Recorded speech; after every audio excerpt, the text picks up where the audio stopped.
BLK men can make dowry a part of culture for the daughters. Instead, they are out the house, hanging on street corners and prisons, selling smugs. I do agree. I think that it is unfortunate that in 2025 there are so many absent fathers, and there are not enough fathers in place and position to lead their daughters and sons because of the choices that they have make or are making. They choose to be with the fit ends instead of with the stay ends and be at home dads. So I'll land with that. Wow. Now that was groundbreaking. I'll be to Lito in a moment. Lito, I need to see your share to 10 people. We can go ahead and do it now. With that being said, Mika, what's your thoughts on what Drew was saying? I believe that he is, I think that he is under the misconception that it is about that it is not about the fathers being in the household. I think that he thinks that it is not very prominent in our community. I don't think that he sees the true issue. I think that he wants to believe that there is not a problem, or if he believes there is a problem, he doesn't think that it's enough to address, enough to stand up as a BLK man and say, hey, we need to get it together. We need to do better. We need to be better. I think that he is one of those BLK men who just believes that maybe he has made the right choices in life, so he believes that everyone else is. He doesn't see the problem. And I think that that's just unfortunate, not just for him, but for other BLK men that would be behind him. And I'll land with that. Wow, wow, wow. Marcus, I invited you up because you said something mind-boggling in the comments. So thanks for coming up. But you still need to share the live out to 10 people. I want to hear your thoughts. Marcus in the comments says, can't have a father if the mother refuses to allow the father in the child's life. Just one issue. So we're going to hear more from him out loud instead of in the comments after he shares live out to 10 people. Drew, it looks like most of the panelists are disagreeing with you. Ahmad, do you agree with Drew? What was the exact Drew statement that everybody was Okay, so you got to be on your agreed to? toes. You're in the conversation and you're listening in. You're waiting to talk. Everything I I can't heard, I didn't see reiterate anything that was everything. I could go against, but I'm trying to see exactly what he Okay, said. what That did these you women are agree not seeing with this. on what he said? Let's put it that way. I agreed on everything he said. So I'm trying to find out what are they really Okay, disagreeing on him, hold on, because I'm because trying to I make a am statement. I'm trying to orchestrating the talk. conversation as the Oh host. man, So I'm asking you this: what did he say I'm that trying you? to give. I'm trying to make the Hold on, statement we can't now. You talk cut over me each off. other, sir. We can't have a conversation like that. If you don't mind, I'm asking you, what did he say that you did agree with? Because you said what you heard you agreed with. May I speak now? For everybody to hear one more time, can I say it? No. I'm trying to answer the question. I just want to make sure I'm able to. That's all. I just want to make sure she's finished. Okay, it wasn't a question. It was just for you to state what did you agree with. That's it. Again, he said men should take care of their daughters. So I'm agreeing with that. I'm trying to see what they feel that he said that was wrong. Because that's something that everybody's in agreement with. These guys should take care of their daughters. He only said that women should pick good men. I said the same thing. I'm trying to see what they disagree with that on. That's what I'm trying to make. That's the point I'm making. Okay, me, I don't argue with guests. Um, some would say turn it down a little bit. I remember you came to my panel before, you got upset and dropped. Others in the comments are saying you're very emotional. Well, I would say this. I don't prefer the unhammered attacks. Uh, I'm speaking just like everybody else. I felt like it was kind of rude when I was trying to make this same exact point, and I was cut off as I was speaking. I waited a while to talk, and it went back and forth a couple times. So it was Okay, a I'm just lot of gonna points mute you because made. you're derailing the conversation. That's ridiculous. You were talking over me. I am a host and I'm hosting the conversation. Stop being rude. You're a weirdo. You can drop You if you asked a want to. question while I spoke. Listen, I'm done talking to you. I can't believe you. That this is the men on the street corners. You're emotional. We're going to move on because you're too in your feelings, and you do that every time you come on my panel. You try to derail the conversation and argue with me, and then you come back again. So I'm going to move on. So we know that Ahmad, for however long he stays without crashing out, he agrees with Drew. So we know that. Drew, you can go ahead and expound on what you were saying earlier for those that were just coming in, that you believe it's the women that are having children with these type of men, so it is their responsibility. Okay, so to be clear about my stance on all this is if these young men or these men, period, engage in this activity, selling smugs, hanging out on the street corner, and all of that, why y'all having babies with them? Why are you entertaining these guys? Why can't you go out and just find you a decent man, settle down, get married, start a family?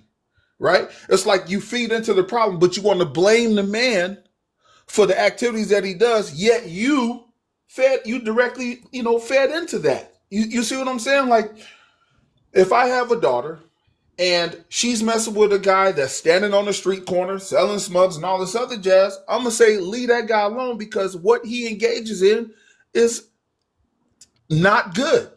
And if you chose to continue to deal with that, you get pregnant by him. Now he's not even, first, he's not your husband. You don't have a real relationship. He's going to be an absent father and all this other stuff.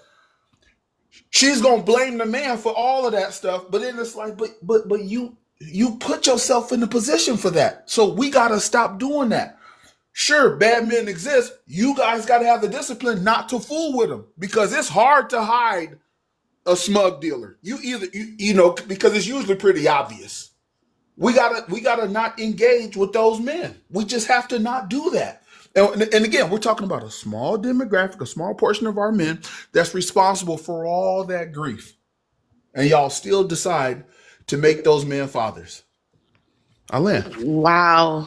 Very mind-boggling. Marcus, if you can go ahead and state if you're over 21, we don't need to know your age, and then answer the second question on the prompt. Yes, thank you very much for having me on the live. I am over 21. The second prompt you asking, black men can make dowry a part of culture for their daughters. Instead, they're out the house hanging on the street corners in prisons selling smugs. Um, well, yeah, I mean, I agree that fathers should make more of an effort to be in their daughters' lives, because if the father is there, a lot of the times uh, that type of thing won't happen. Although you really can't. I really can't make that statement because every person is different. I mean, I known some daughters. Sometimes they get into that little rebellious stage. Every child, not just daughters, but sons too. And it's kind of hard. But it also depends on the relationship you had growing up, and if the communication with your child is prominent enough in their life for them to be able to, because usually that's out of some type of act of rebellion where they feel like they're not being understood.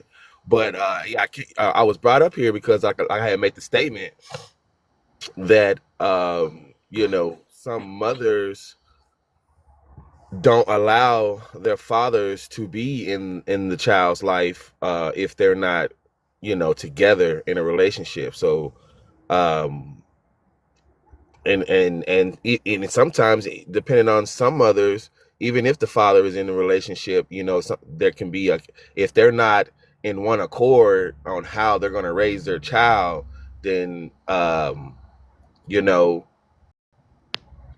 that would also prevent the father from being a good influence on the daughter. Some, like,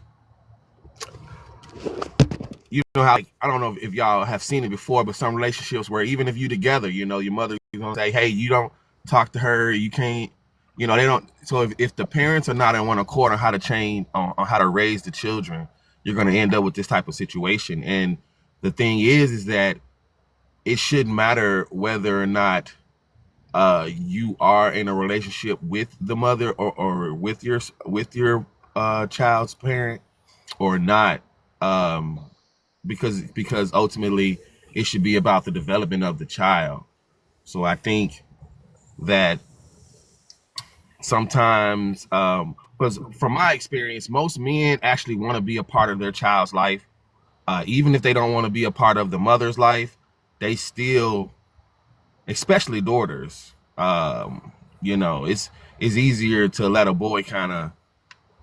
All uh right, if you can land and then expound more on open panel. what you mean open panel? What, is that the question? Is that what you mean? Well, you pretty much introduce yourself and answer the prompt. So if you can land so other people can talk and you can talk more later. Oh, right. So that's all I was saying is that um the parents should be in agreements on how they're going to raise their child, and regardless of the status of the parents' relationship. And I'll land there. Okay, Rich Auntie, thanks for coming up. I'm gonna be with you in a moment. Lido, I don't know what's going on with you, so haven't seen those shares. Let's go to Mika. Haven't heard Wait, her. I really don't know how to share it. I'm actually new to this TikTok thing. How do I do that? Like realistically? I can't stop. I replied to you in the comments. It's not hard. Mika, go ahead and chime in. Okay, Drew, let me say this because you're asking why are these young ladies choosing these particular type of men. Let's go straight back to prompt one. When a woman or a young lady doesn't have an example of how a man should treat, be, or act towards her, how do they know any better? Mama can tell them all day, don't date Chris because he's no good. But if she has fallen for Chris, and that's all she knows, that's all she sees, that's all she believes that she's worth, how can she do any better? So when these young ladies do have babies by these guys, these inappropriate guys, who can we blame? Who can be held accountable but those absent fathers that were not there? Again, a woman cannot teach a young lady what a man is worth. It is that father's responsibility to show, be, and explain that example. And I land with that. Can I speak next? Go ahead. I was gonna say we do have to work with our young men to teach them how to not to be careless with what they see and how important it is to bring in the next generation and to be the leaders they need to be, go through rites of passage. And we got to teach our women to marry before carry.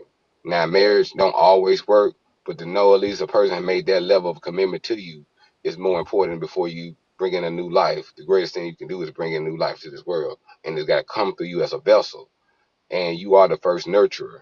So it's very important to make sure that you in a good space so that we can allow you to do that, and that way the child can grow to be the best. I land on that.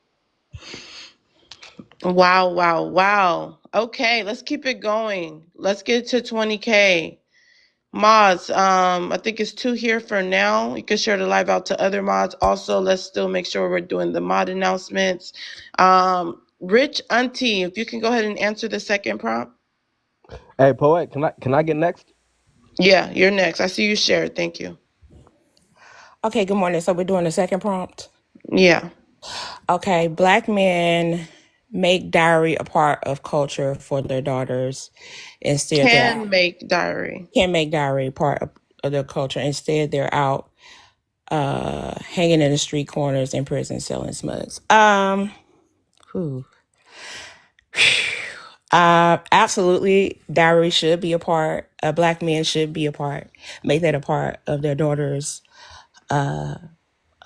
before they let their daughters go out the door. But I don't think necessarily, I won't say men, black men, but I will say men in general don't care enough about their daughters or don't invest enough in understanding women enough to let those daughters go into the hands of the right men. Okay. Even if they do pay a dowry, is that dowry beneficial to that woman in any kind of way? Is that marriage mentally and physically good for that woman? Who knows? Because we don't even know if the daddy is doing the right thing by his wife, by his people. You know what I'm saying? These are the type of men that a lot of us are dealing with, even as fathers. Okay. a lot of times back in the day, I would say probably in the 1920s and 30s, a lot of that was going on where black men were choosing older men to get with their daughters. And a lot of that didn't end up well. Okay. So I don't necessarily know if I would choose that. You know, you may be better off in a different situation versus selling smugs or on the corner doing something, but picking men for your daughters, I don't necessarily know if that's a skill set that's even in your repertoire at this point because of the numbers. I'm not saying that because of the emotions, I'm saying that because of facts, femicide, so on and so forth. But what Wow. I would say Go ahead. is, and I'll land here, I would say as a woman, I would tell my daughter to be in a transactional relationship with a man. If she does not know what she's getting out of that situation, what is the point?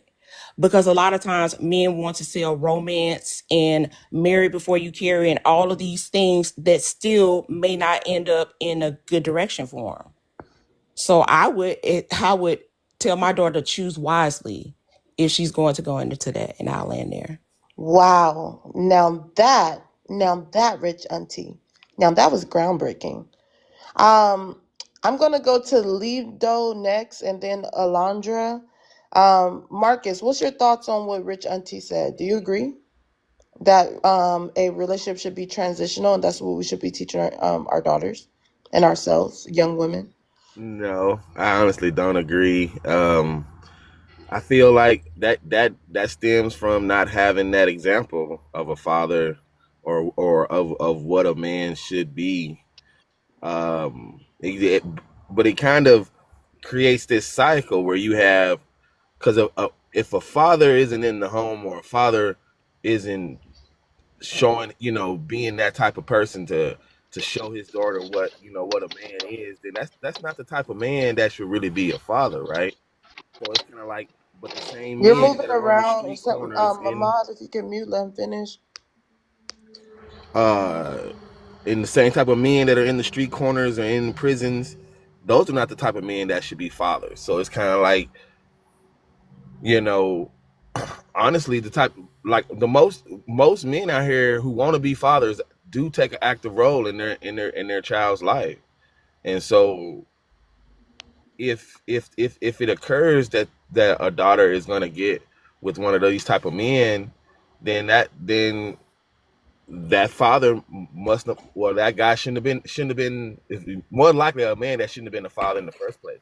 And if you make it a transactional relationship with these people, then now you're getting false relationships. You're getting what can this person do for me? And that's not, and ultimately that's gonna not be something that can be long lasting, right?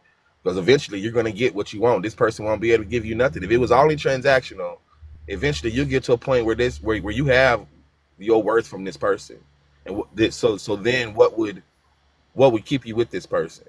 Or if this person or if that person all of a sudden, falls onto hard times and they can't do what they had been doing, you're gonna leave that person. So ultimately, in my Can I opinion, that's get a can waste I of give a time. new light on Lido, this let him conversation? land.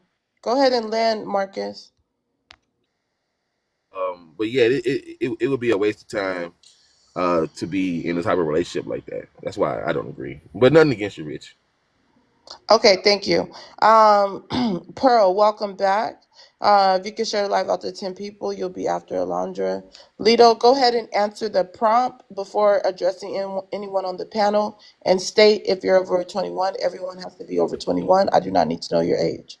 Yes, ma'am. Thank you, Poetic. Hey, Marcus, I apologize for Wait one interrupting you again. second. Don't come on. Just answer the prompt. I'm I don't want it 29 years back and old. forth I'm between that. 29 years old, and I'm gonna answer the prompt. All right. Can black men make dowry a part of the culture for their daughters instead of geez, your tag is in the way, but the I whole moved way to the say tag. it I don't though, know what's wrong with your phone. the whole way to say it though, can black men really be there for their daughters? Okay, so this is how I look at it. I am South Sudanese. Okay, in our culture over there in Africa, in our culture, right? We have this thing. We have this thing. It's called a paul. Okay, when you want to marry a girl or if you want to get married, the women of the man's family, the women of the wife's family will get together, okay, and they will decide how much she costs. Like basically, how much is the man going to pay to get married, right?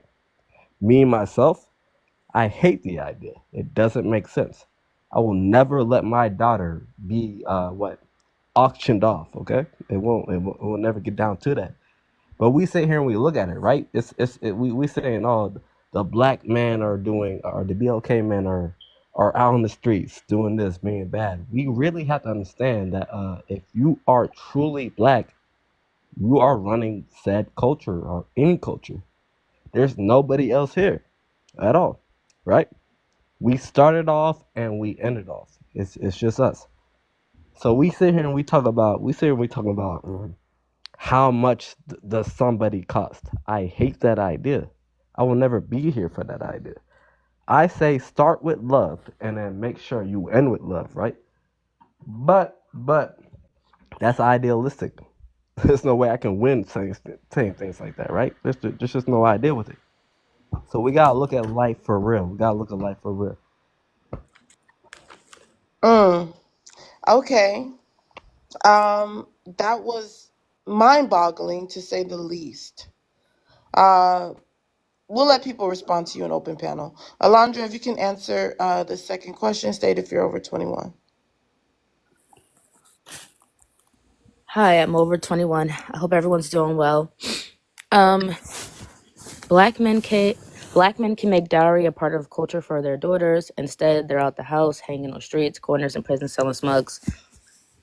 This is going to be an unpopular opinion, but I don't see the correlation between a man selling smugs and the type of father he's going to be in terms of active, the lessons he can teach his child, etc. Telling his daughter to stay away from bad men, telling his son to, you know, have goals and things like that. I really don't see the correlation. I'm not sure why people talk so much shit about these men that are trying to make a living, and most men aren't even in prison. But I don't agree with this topic at all, and I don't see what the purpose of a dowry is for. Adding a price to your daughter isn't going to change the status of the community, so I don't see the purpose. Okay, did you want to expound? Yeah, I mean, their daughters don't know how to vet men because they didn't teach them. Their sons don't know how to be leaders because they didn't teach them. What is adding a dowry going to do? Women still aren't going to know how to vet men, and men still are going to have issues being leaders because they weren't taught. So what the dowry is literally just putting a price on their daughter, which is unnecessary. Mamas, you talking facts. I'm so sorry to talk to chime in, but you are talking facts. I really like your flow right now. Real deal. Leaping lizards. Let's go to Pearl. Pearl, if you can state if you're over 21, answer the first question, and then you could address anyone on the panel because it's going to be open panel at that time. I am 21. Black women have lost their worth because their fathers never told them. I mean, essentially, yeah, I would agree to that. That a lot of them don't even. We're only on the second one. Oh, the second one. Okay. I mean, I don't really. This is gonna be an unpopular opinion, but I don't really agree with dowry because essentially, you're selling off your daughter. You know, you're putting a price on your daughter, and I mean, if we're gonna agree to that, I mean, we should agree with prostitution, in my opinion. But to what Alon just said, girl, come on. Let's flip this in reverse because I know a lot of the times people don't tend to not understand when it's unless it's like the opposite gender. That's like a 304ing and having a daughter. This goes in correlation with this. No man known to mankind that is out here smelling drugs and sexualizing women can ever raise his daughter to be a good, decent human being. That's why a lot of BLK women in our community are so effed up in the head. A lot of you guys weren't even raised by decent human beings. And you mean to tell me a man that's smelling drugs can essentially teach his daughter how to be a good, decent human. Like, we gotta stop the nonsense. The war on smugs was created by the man. I mean, it No, is. hold on. Let's let her make sure she land her plane, and then you could rebuttal if you would like. Pearl, are you done? Yeah, and I just wanted to say, like, I guess you're talking about a small, like well, I wouldn't even say small, a decent percentage of BLK men, and I would say, like, no, bad people are like, we don't go to bad people for good things. Bad people raise bad human beings, and that's just the facts. That's why a lot of people, when you're talking to men, they're like, listen, stay away from men who do smugs, not and who are in prison. Like, even a man that's raised with his father will let you know you should not be around a man that's smelling drugs, running through a woman. We're saying smugs. Let's get like No four smug. people to put one second, Pearl. And then if you could land, let's get like four people to put some fruits in the chat, and then like four people to put some green hearts. And mods, if you can help with mod announcements on and off the panel, we should already be at 20K. Go ahead, Pearl. Yeah, I was just gonna say that I'm gonna land here that like these are not good men. Like, I don't understand how you were trying to. I'm sorry. I just don't like. Oh, Andrea, I love you, Okay, but I Pearl, we didn't gotta understand land that there take. because you made your point. Let's let her respond, and then we'll hear more from you, Pearl. The man has convinced us of so many things. One of those things is the war on smugs, right? Specifically, the type of smugs that Black people are known to sell, right? Criminalizing and villainizing those things. So, no, I don't think that a man selling reefer means that he's a bad person, that he's a terrible person. I mean, a lot of people use recreation, like in the state I'm in, it's legal to do reefer, right? In California, there's plenty of states, more and more states, because they're realizing that this mentality that these drugs are so bad is wrong. So to villainize a man because he's selling reefer, to me, I think that's ridiculous. My father used to sell smugs, and he raised five boys, and none of them have been to prison. None of them made anyone a baby mama. All of the older ones have career paths. My second to the one that's 26 is graduated from college. He's about to go into the police academy. My other brother's a correction officer. My other younger brother, he goes to his records like his big sister to be in HR. The other one's in volleyball scholarship, 18 years old in college, and then the last one's still in high school. 5 boys so far. Not one has been arrested, not one time in their life, because my father used selling smugs as a means to an end. It wasn't a life for him. It was a means to an end. So me personally, just because of my own experience, I know that makes me biased. I don't think that someone selling smugs means that they're a bad person. Automatically doesn't mean that they can't raise their kids to be, have a decent head on their shoulders. And I know that there are plenty of people that have similar stories just like mine. Okay, Go let's. ahead. Second, please. Hold on 1 second. Guys, we are at 16K. We should be at 20K now. Let's just take a second and just power tap towards 20K before we continue to talk. Let's just take a second and power tap. There is a heart by Miss Poetic's name. If you will, if you haven't today, please heart her. Again, we need to be power tapping towards 20K. Guys, let's go ahead and power tap. This is a very interesting conversation. It is a conversation that needs to be had because there is an issue within our community.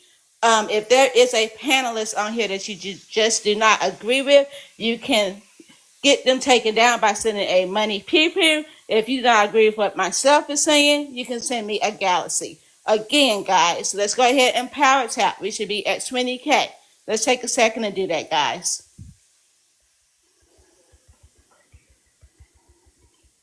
Yes, thank you so much, Mika.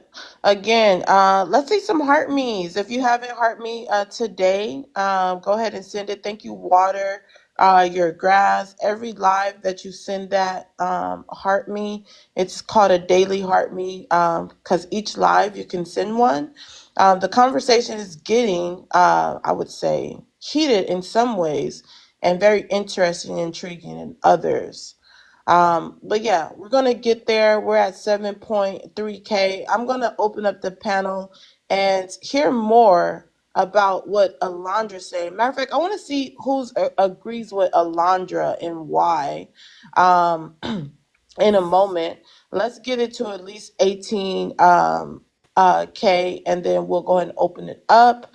If we don't get to 20K within the next couple minutes, then we'll close it back again.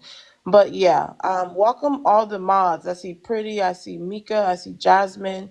Welcome in. Hope you guys are having a great morning. If you want to come up, send your request up. Don't forget, like Mika just said, it's a Galaxy if you want to drop a mod. So you'll send it to me. And if you want to drop anyone on the panel, meaning you just want them to take a break, you go ahead and send a money pow pow, put their name in the chat. So with that being said, we're at 7.8K. So we're almost there, guys. If you can just continue to tap. Welcome in Juneteenth, baby. If everyone can tap, tap, tap. And we're almost there. Um, Okay, so as far as what Alondra was saying, it seems like Pearl definitely disagreed. Rich Auntie disagreed. Drew, what's your thoughts on what Alondra said? Do you agree that, selling, smugs doesn't make you a bad father? You could be a good father and do that, and that, diary really doesn't really make sense. What's your thoughts on that, Drew? Drew, if you can unmute your mic. Okay, so we're gonna go around. I think he said something about he got a phone call. Um, let's go to Ahmad. Ahmad, what's your thoughts on what Alondra said?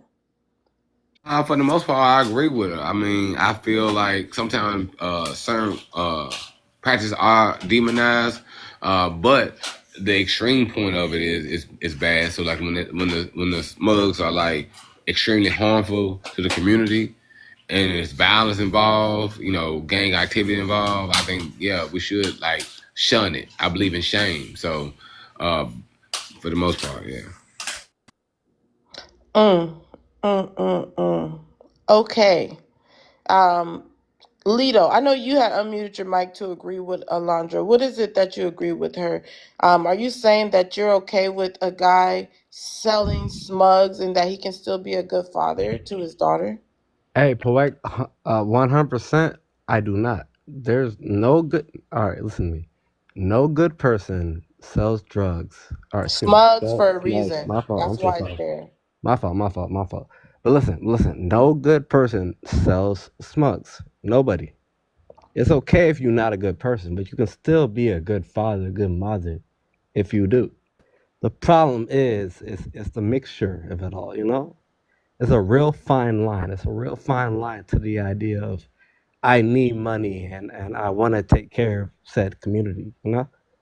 There's no way you can sell smugs and you want to be good. It just doesn't like nobody can raise their child and say, "Oh yeah, I done thrown a lot of crack to the community."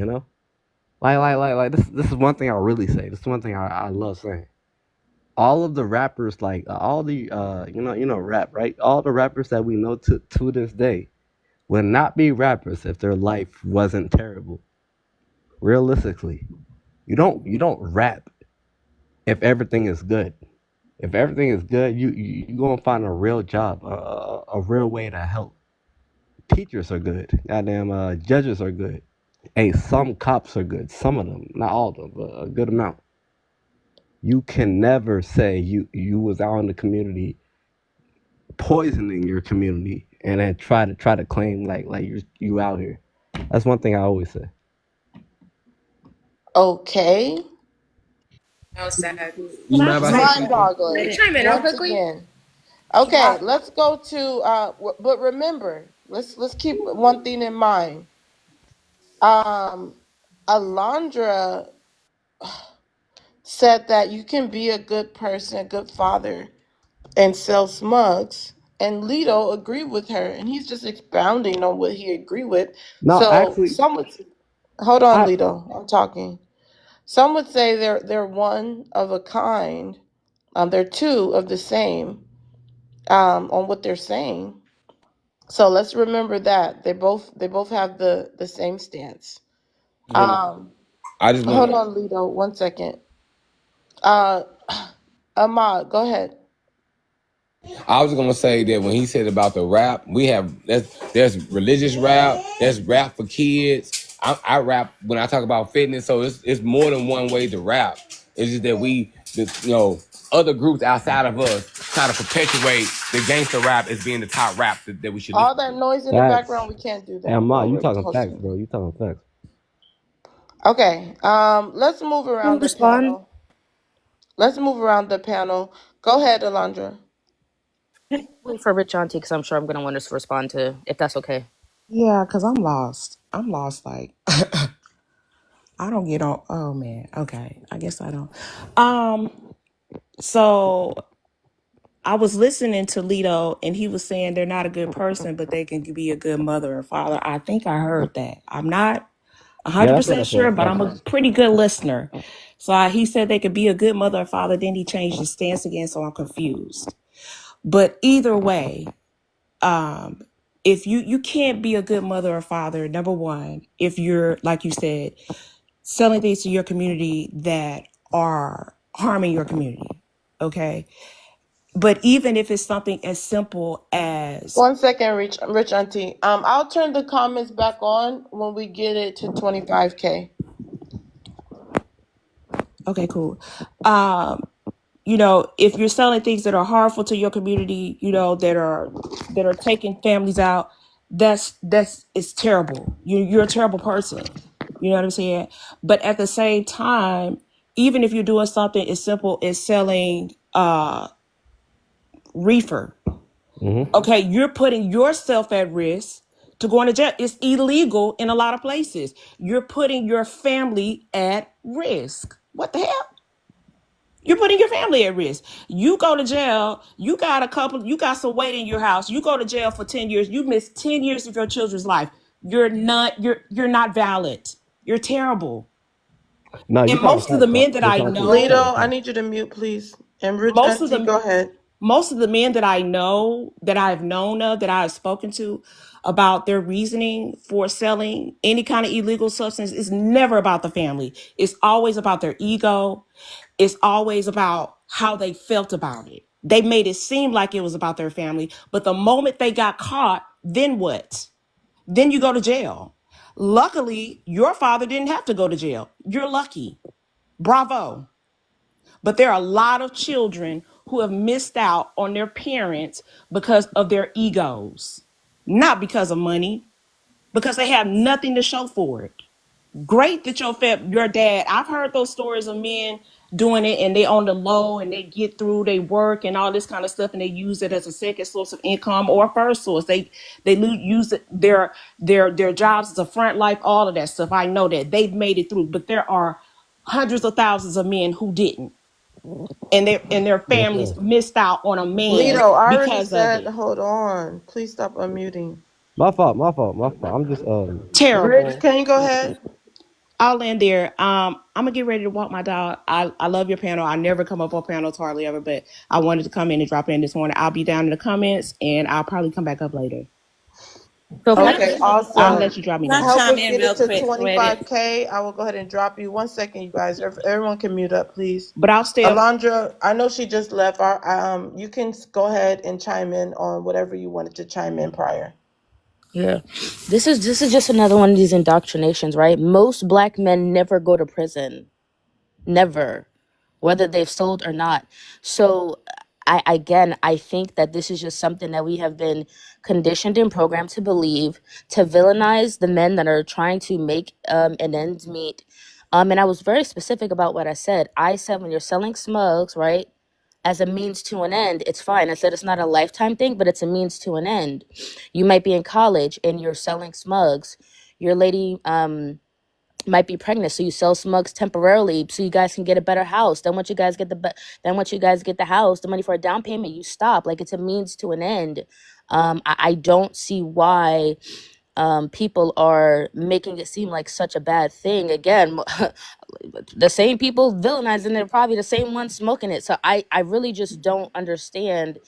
And like I said earlier, which no one really addressed, it's becoming legal in more and more states because they recognize that it isn't like this bad thing, that it's just as no different than hell, liquor is more dangerous The liquor is way more. How many stories have we heard about someone unaliving someone while they were high versus someone unaliving someone while they were drunk? I mean, they villainize this reefer, and they do it because they know we use it and they want to lock us away or villainize us. But there's really no data to support that someone who sells reefer is going to be a bad father. That someone who sells reefer means that they're not going to be involved in their kids' lives and that they're not going to be active. Like, there's nothing really to support that. This is just another white tea supremacy talking point. Again, I'll land here. Most black men, despite how dangerous it is, never go to prison.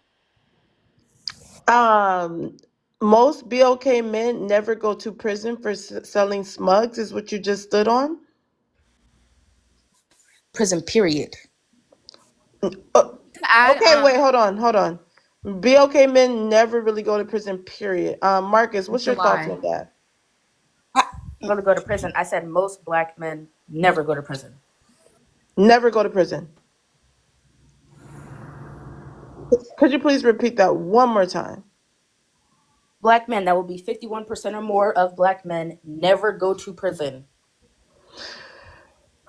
Can I? 1 second, you guys. Pearl, you act like you want to respond now. You're on coffee cut. Did you want to respond to what she just said? I did.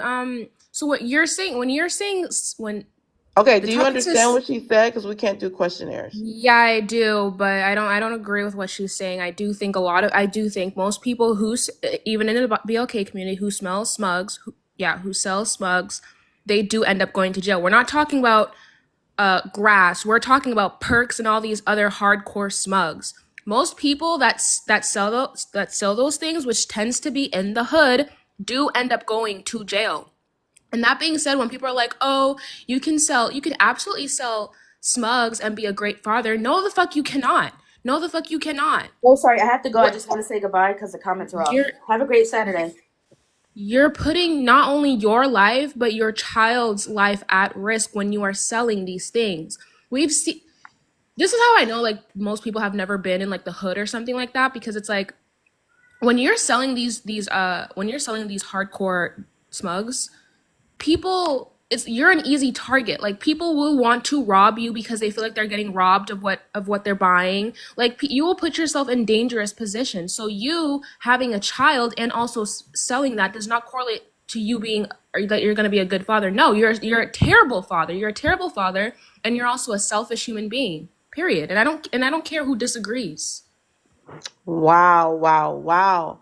Okay, so we're at 20K, you guys. I'm gonna open the comments back at 25K. Let's go to the new guests, and then we'll get some people to respond to Pearl and what Alondra was saying, which is very weird. Well, I seen the comments earlier before they went off that what she was saying was very weird. Mika, I'm gonna come to you in a moment. Scotty, if you can state if you're over 21, we don't need to know your age, and answer the second question. Yes, I'm over 21. Second question. Black men can make dowry a part of culture for their daughters instead they're out of the house, hanging on the street corners, in prison, selling smugs.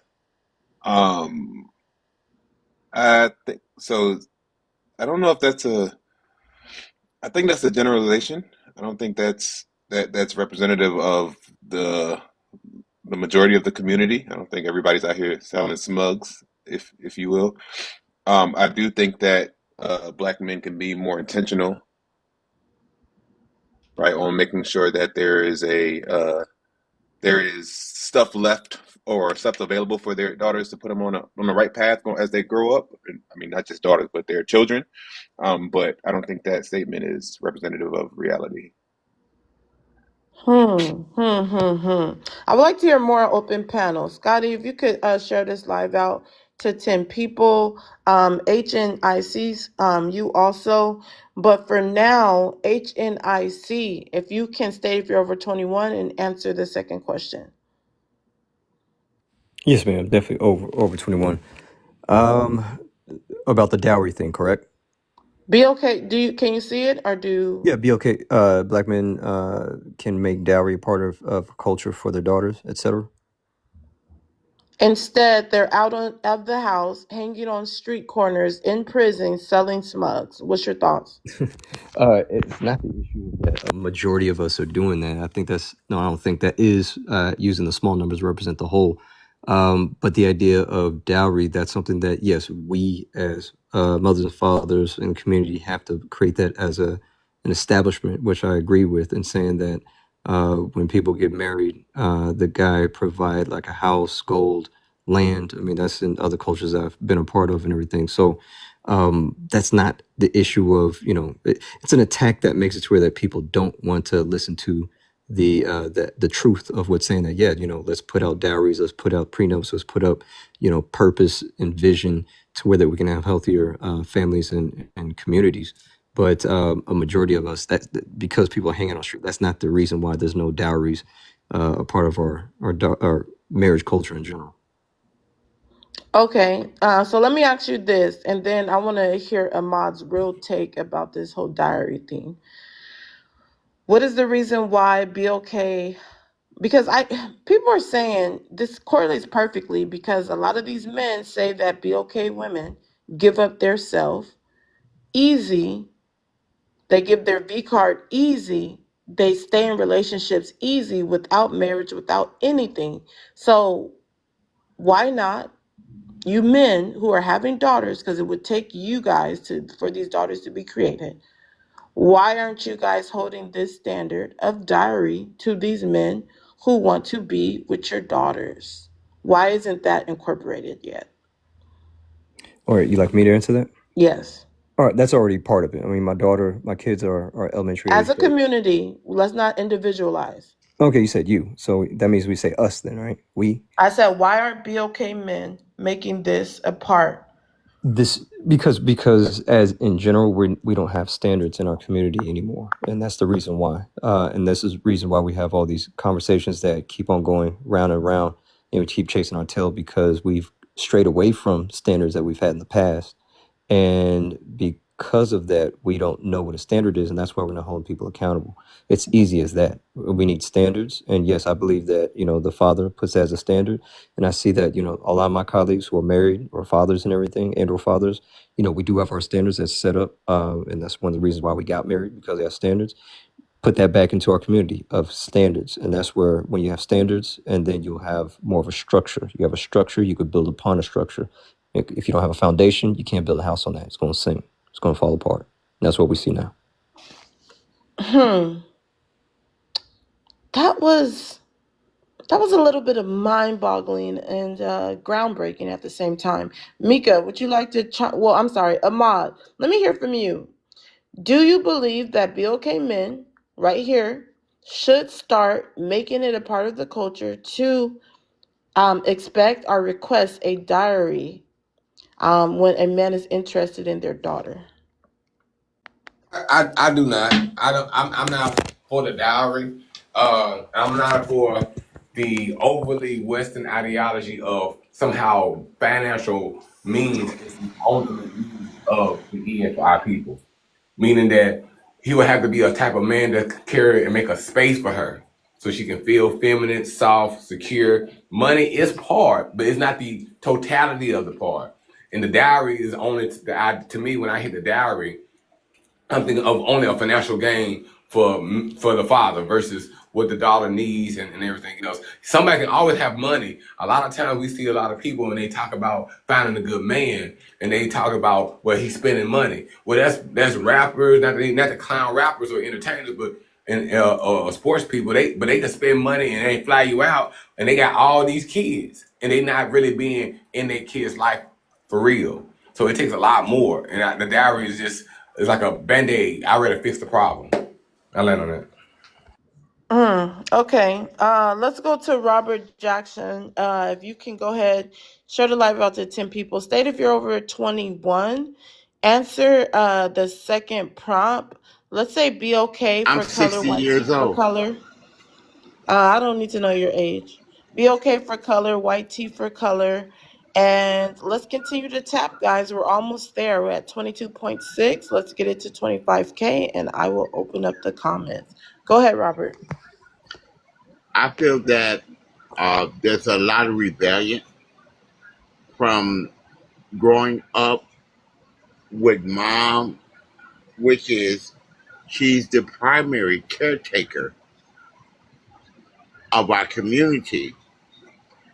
I'm not trying to get way off base, but if the father is not there, she is the one that builds the community. So this is what you get: misunderstanding. I don't care if you can't read or write. There's three things in life: listen, pay attention, and understand. Without those three elements, you're lost. And we're going to fight against each other. We can't help each other because the young man, he don't want to listen to the older man because the older man is not doing his part of help building his community. When I grew up with a single mother, single parent, but she moved into a neighborhood where it was a diverse neighborhood and people were married. And when a man that's married see a young man or young boy, he'll say, "Come here, let me talk to you, let me show you something," this and that. Took you up under their wing. But this is so lost where we got to find out what's going on. I mean, what can we do? We know the solution, but we don't want to put it together and make it work because he's so divided. If that makes any sense, Yeah, just I land land my there. plane. We can't do questions. Thank you, Robert, for chiming in. Now, that was mind boggling. So let's just recap a little bit of what he said.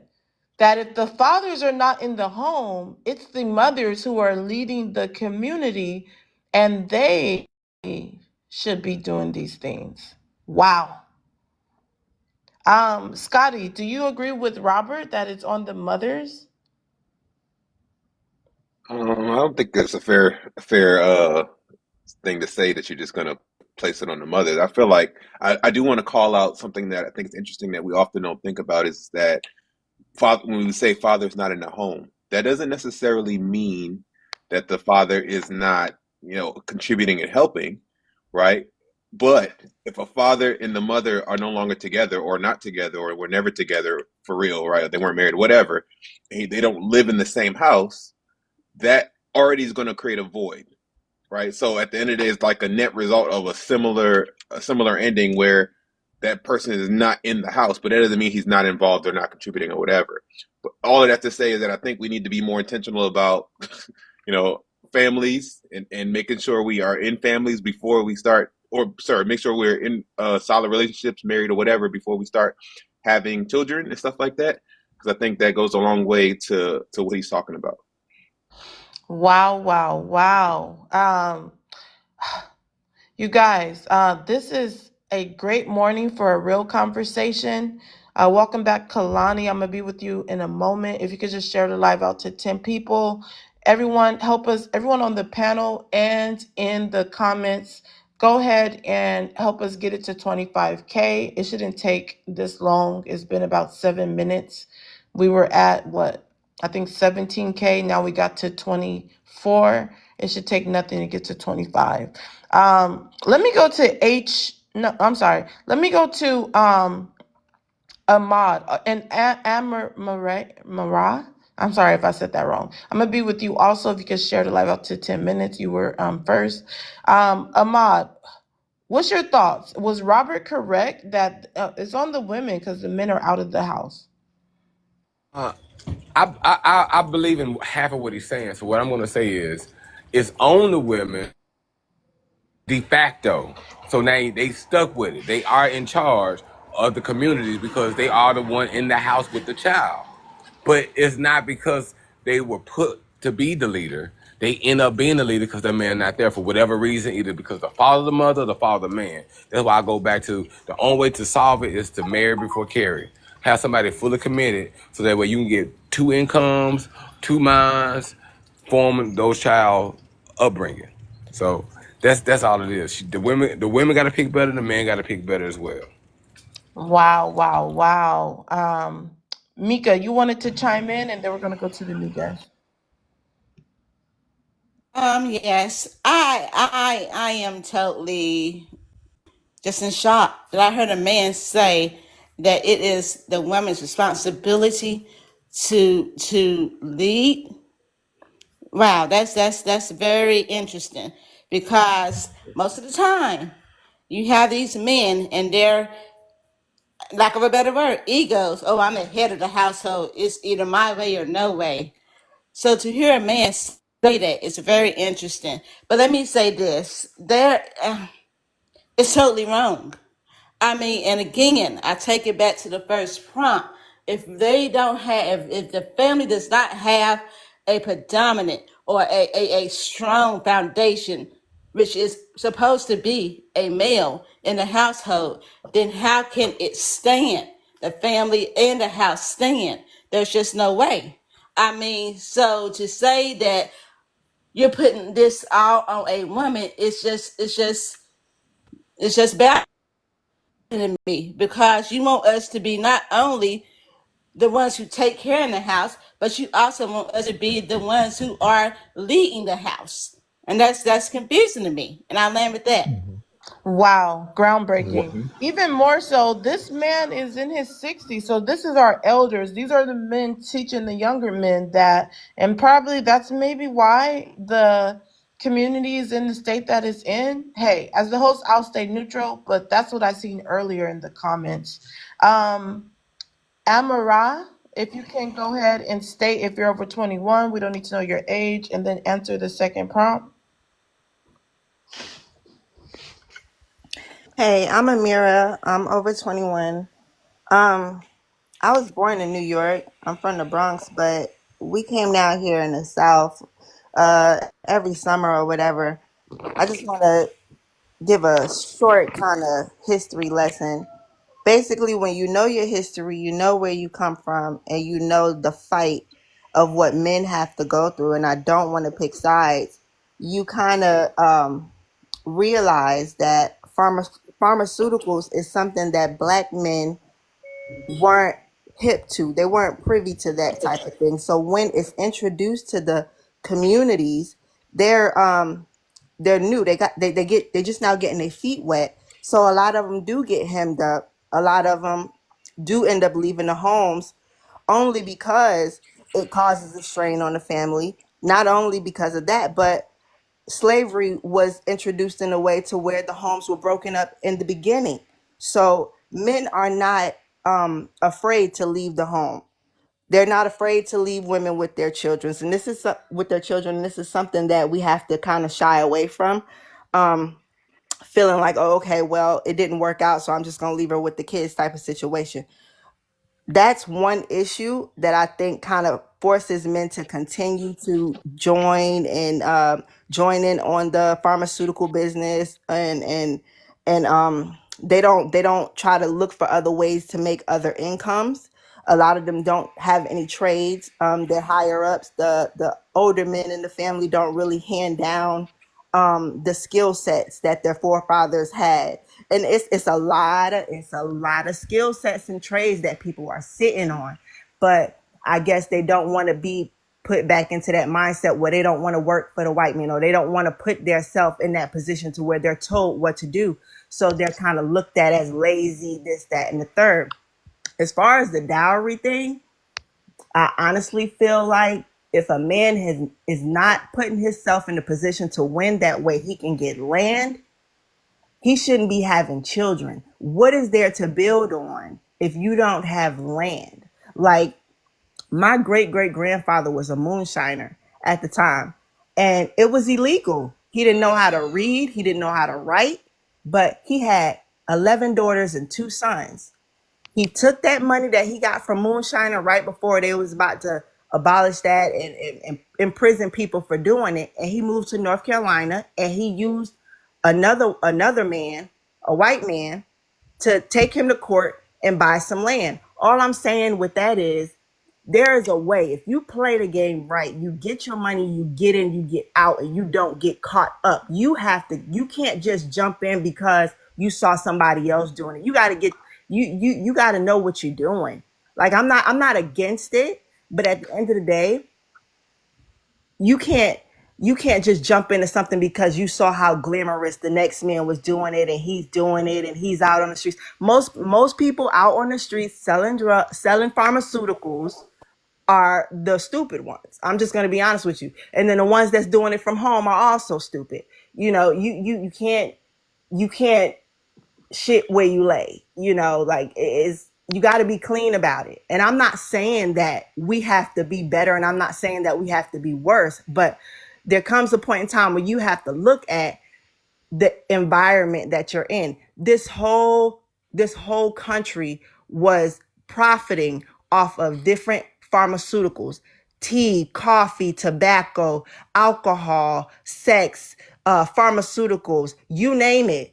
Um, uh, Forcibly taking people. I'm trying to put it into words to where the live won't be, compensated or whatever. But the thing I'm trying to say is, I'm not saying we have to get as dirty as that, but there are ways where you can underhandedly do those things, but you have to keep your nose clean. You can't just be out here rapping about it and actually doing it, and then get your friends involved, and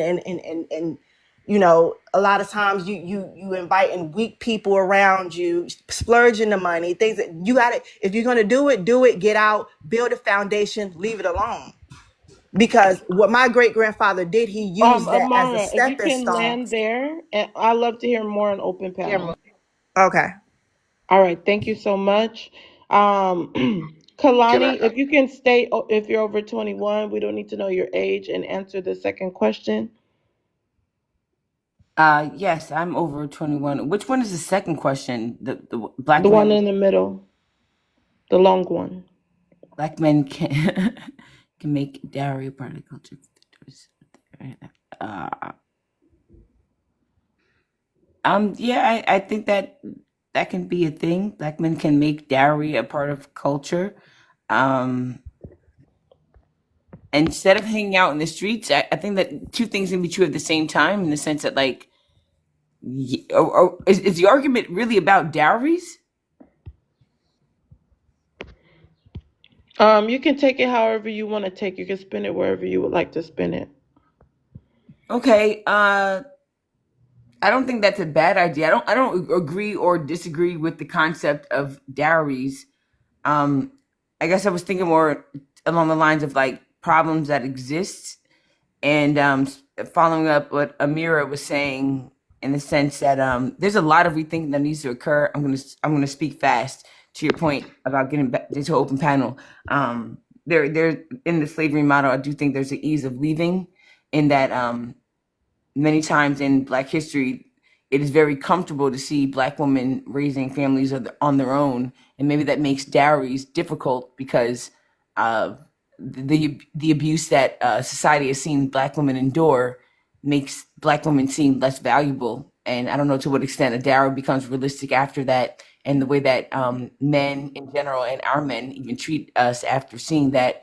And so that makes it difficult, I believe, for Black men as well to get respect when Black women are looking at Black men like, you abandoned us, and they've been forced to reconcile and deal on their own. So when Black men try to take these historical patriarchal models, like, we've always taken care of you, and it's like, no, you haven't historically taken care of us. So I'm gonna talk to you the same way I would talk to anybody else, but you want me to treat you like a protector when you never protected me. And you want me to treat you like a protector when you never protected me, even when it's because you could not take care of me, but you want me to still bow down to you the same way that these other women bow down to these men that could, can be problematic as an ideological concept. So you're almost yielding to nothingness. So what am I yielding to, right? Where other women and other races are yielding to men that have shown global power, but yet Black women are being expected to yield to men that have not been able to do that. That can be a hard stop. And so it's like, you accept women where they are in recognizing the history of the world that has existed, or you don't. And so you flee to women that have not had those societal standards forced upon them, right? Where their men protect them, and you're willing to fill those roles and be that man that those women need to be based on how those men have exhibited themselves. but yet you won't do it for the same women that birthed you, that understand exactly where you've come from. There's a historical and intellectual disconnect that we're not understanding. Why can't you get women to do what you want them to do? Because you're not the men that did what those women needed you to do because of societal factors. I'll yield there. Wow. Now that was groundbreaking. Scotty, what's your thoughts on what Kalani said? Let me highlight some points. That BOK men haven't been protecting and respecting or leading their women, but now they want to be respected. Also, it's hard to require diary because of the negative images that BOK women have had. And anything else that you heard, but I like to highlight for somebody don't say, "Oh, I didn't hear what she said." Go ahead, Scotty. What's your thoughts? No, no, I can understand, and I respect her perspective. What I always tell people when I hear that perspective is that I think you can't make anybody see your value, and you shouldn't be trying to make anyone see your value. I feel like to say if you have never been protected by black men or so BLK man, sorry, then that is your experience. So who am I to try to validate that? Do I feel like there are BLK men that do try to protect? Absolutely. Do I feel like there are good BLK men in general? Absolutely. Do I feel like there are some that aren't? Sure, right. But I feel like that's where the whole attention thing comes to. Like if you're in a situation where somebody's trying to quote unquote get you to bow down to them, I don't think that's something you should be doing, no matter what the situation is. Like she was saying, well, other races or whatever, they will do it because of what the men have done in the past. I was like, I don't feel that in no scenario you should be bowing down to anybody. That terminology is just off putting to me personally. But I feel like if we really look at what partnerships should be and what relationships should be and what communities should be, it should always be about like collaborating and getting the best of the people that are in that community. But I digress around that. Like I said, I don't want to invalidate because I hear what she's saying and I can appreciate it. I don't feel like I don't feel like that's everybody, and I'm not speaking in absolutes, but I just feel like we focus on those things. So pay attention to the people that do those things. Like if there are people around you that are leading and are protecting, then those are the ones who should get your energy, and those are the ones who should get your attention. Those are the ones who you should pour into. If they're not doing that, then look elsewhere. But I'll digress there. She says you missed her point in the comments, but you guys, let's get it to 40K. That's the current goal, 40K. D, you just came up. Share the live out to 10 people. You'll be next. But let's hear from Kalani because I want you to address her specific point. In my opinion, I believe that he missed my point in the sense that certainly somebody that is out here dating wants somebody that respects them, that would move in the way that they want to. My broader point was in the sense of why many women may feel like they are left out to dry, and why there may be a disconnect in how some women may treat some men is the case. And so I believe that some of that is attributed to the way that we were treated historically, the way that Amir was alluding to. So I was building off of Amir's point, right? You have to look back to a 247-year condition that did in fact impact African American relationships in the United States. In my opinion, that is a huge factor where you saw Black men unable to protect their women, and women that then had to rise to the occasion and become the breadwinners and people that led these households. So when the laws change and you release 4 million people in 1865, and just because you change the laws doesn't mean that you change ideologies, doesn't mean that you change mindsets, right? So now 2025, to say that, you know what, these women should bow down, be submissive, and even have dowries, I can understand on both sides why some Black women are like, no, what are you talking about? I've been doing this thing the whole time. And I can understand why some Black men are like, paying for what? Because you understood us to be property. If you understand a group of people to be property, you would not necessarily pay for them, understanding the history in which they've been abused and unalived and disrespected. So that use of that ease with which Black lives are not necessarily valued on their faces by society, I think impacts how we treat each other in many ways, subconsciously, consciously, overtly, and covertly. And I don't know that there's necessarily a solution in it. I'm not here to necessarily offer a solution. I'm here to offer causation and why maybe we should be more empathetic and sympathetic where we hit glitches in understanding each other because of the shared history that we have. Wow. Wow. Wow. Can I Wow. respond, host? Let's go to D. I'm actually going to move on for now and we'll Okay. circle back around. D, if you can go ahead and state if you're over 21, we don't need to know your age, and then answer the long prompt, the long Oh, question. okay. I'm over 21. Yes, I am. Wow. That's kind of If you can read it out and black. answer it. Hold on. Jesus Christ. Black women, we lost their worth Okay, the second. because Okay, I don't think it's BLK that hard, women guys. have lost their worth because the fathers never told them. We're Use on that. the second one. You said, okay. I said the BLK long one. men, That's the longest one. BLK men can make dowry a part of culture for their daughters. Instead, they're out the house, hanging on the street corners, in prison, and selling smugs. Do you want my opinion or the one you want to hear? Just go ahead and stand on business. You know how my live is. You already been here before. Ask I everyone to know, because stand I on know how y'all business. do. So I'm trying not to give you my opinion, or I'm trying to give you the one y'all want to Give hear. whatever you want to give. Just stand on business. Um, First of all, I feel like that is a very small subset of individuals who are either in prison, parole, or in some type of form of incarceration. That is a very small subset, and I feel like it's almost disrespectful to BLK men who are really trying to do their business to classify them as, oh, we're all on the corner, we're all doing this, we're all doing that. That's very disrespectful. That's number one. Number two, in order for us to leave, to say, okay, well, these women need a dowry, I feel like it's a form of almost slavery that comes from, that's like passed on from your father to your husband, where you go from being one man's property to another man's property. That's just how I feel. Maybe I'm wrong, but that's my take on the whole thing. I've never understood it, and I don't think that it will work here in America.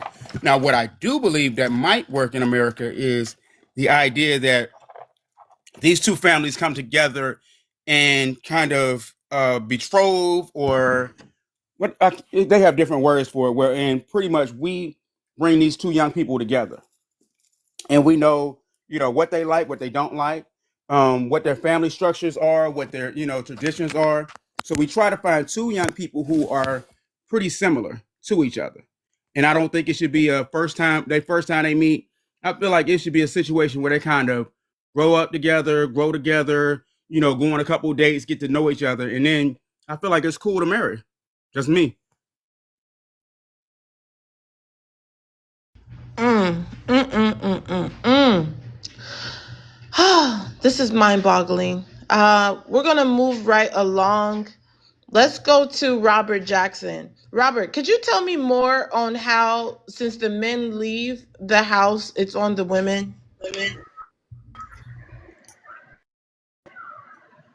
Well, I can be wrong, but from my knowledge, um, well, example, my wife and I, we have, let's see, four,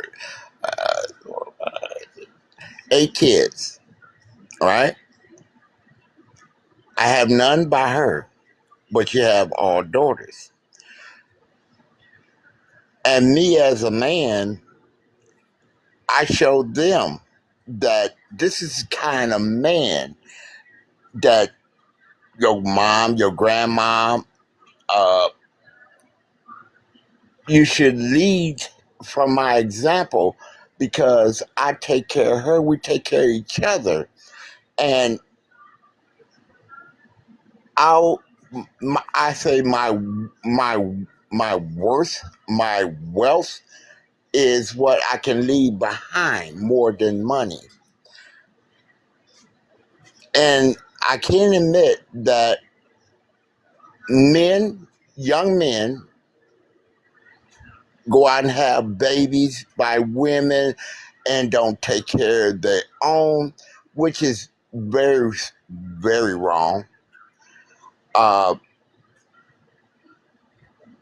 it's sad that we say that uh, it's all on the woman, but they need the help of their man, uh, or stepfather, whatever, And a man without skills can't go all over the world and do anything but learn the underground.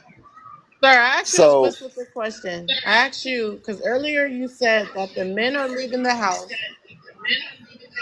so it's on the women to make sure these daughters are raised up right and get their diaries and so forth.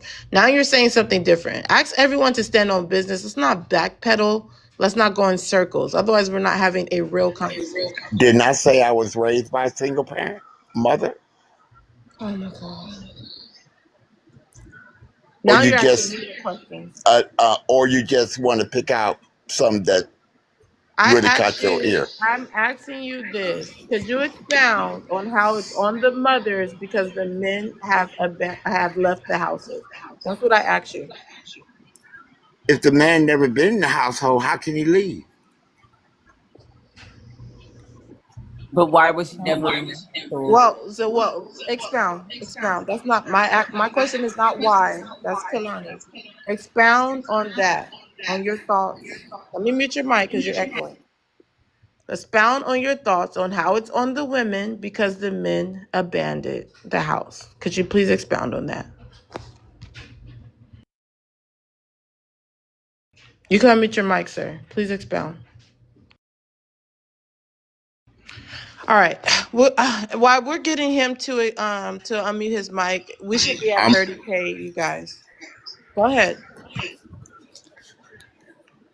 What I was saying is that if the father is not around, either he could be in jail or whatever, or in the streets, the mother is the primary caretaker. She builds her community. And this is what you get. Without the male, or she find a good man that would take another man's children and raise them, it's a plus. Am I right or wrong? So Okay. the community,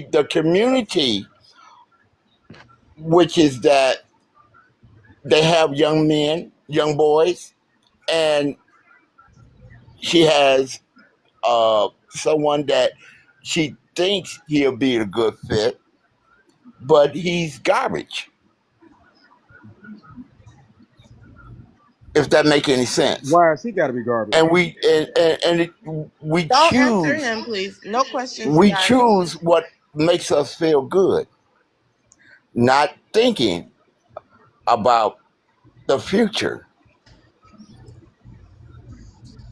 And we're human, and uh, the opposite attracts from grade school on up. Okay, so let me help you out. So you said that the men are leaving the house. That's why it's on the women. Why, as a man, are you not addressing the men leaving the house and going straight towards addressing the women and it being their responsibility? Why not talk about the men? Because this is your opportunity to reach multiple people on the platform that are listening in. Why not talk about the men? I said men are failing our women. I don't excuse them, no. You didn't start off with But that. That's the a lot question. of older men are not teaching these guys how to be men. Boys try, men do. If that make any sense. Okay, so my only issue is I had to like cry that out of you. You didn't lead with that. Um, you didn't lead with talking about the men, but we'll move on. Did. Yes, I Okay, did. Mika, go ahead and chime in. Um, if I can pose the question, why should the women have to carry such that heavy weight? I mean, let's be realistic. We've already given birth to these children. We've already raised them and are trying to teach them. We're standing in where men should be. But again, I say, why should we have to carry such a heavy weight when the father is absent, when the father is not around, when the father just won't do right? I mean, come on, guys. Be okay, men. We need to. We got to. We must do better. I mean, don't you know that other communities are laughing at Excuse. us?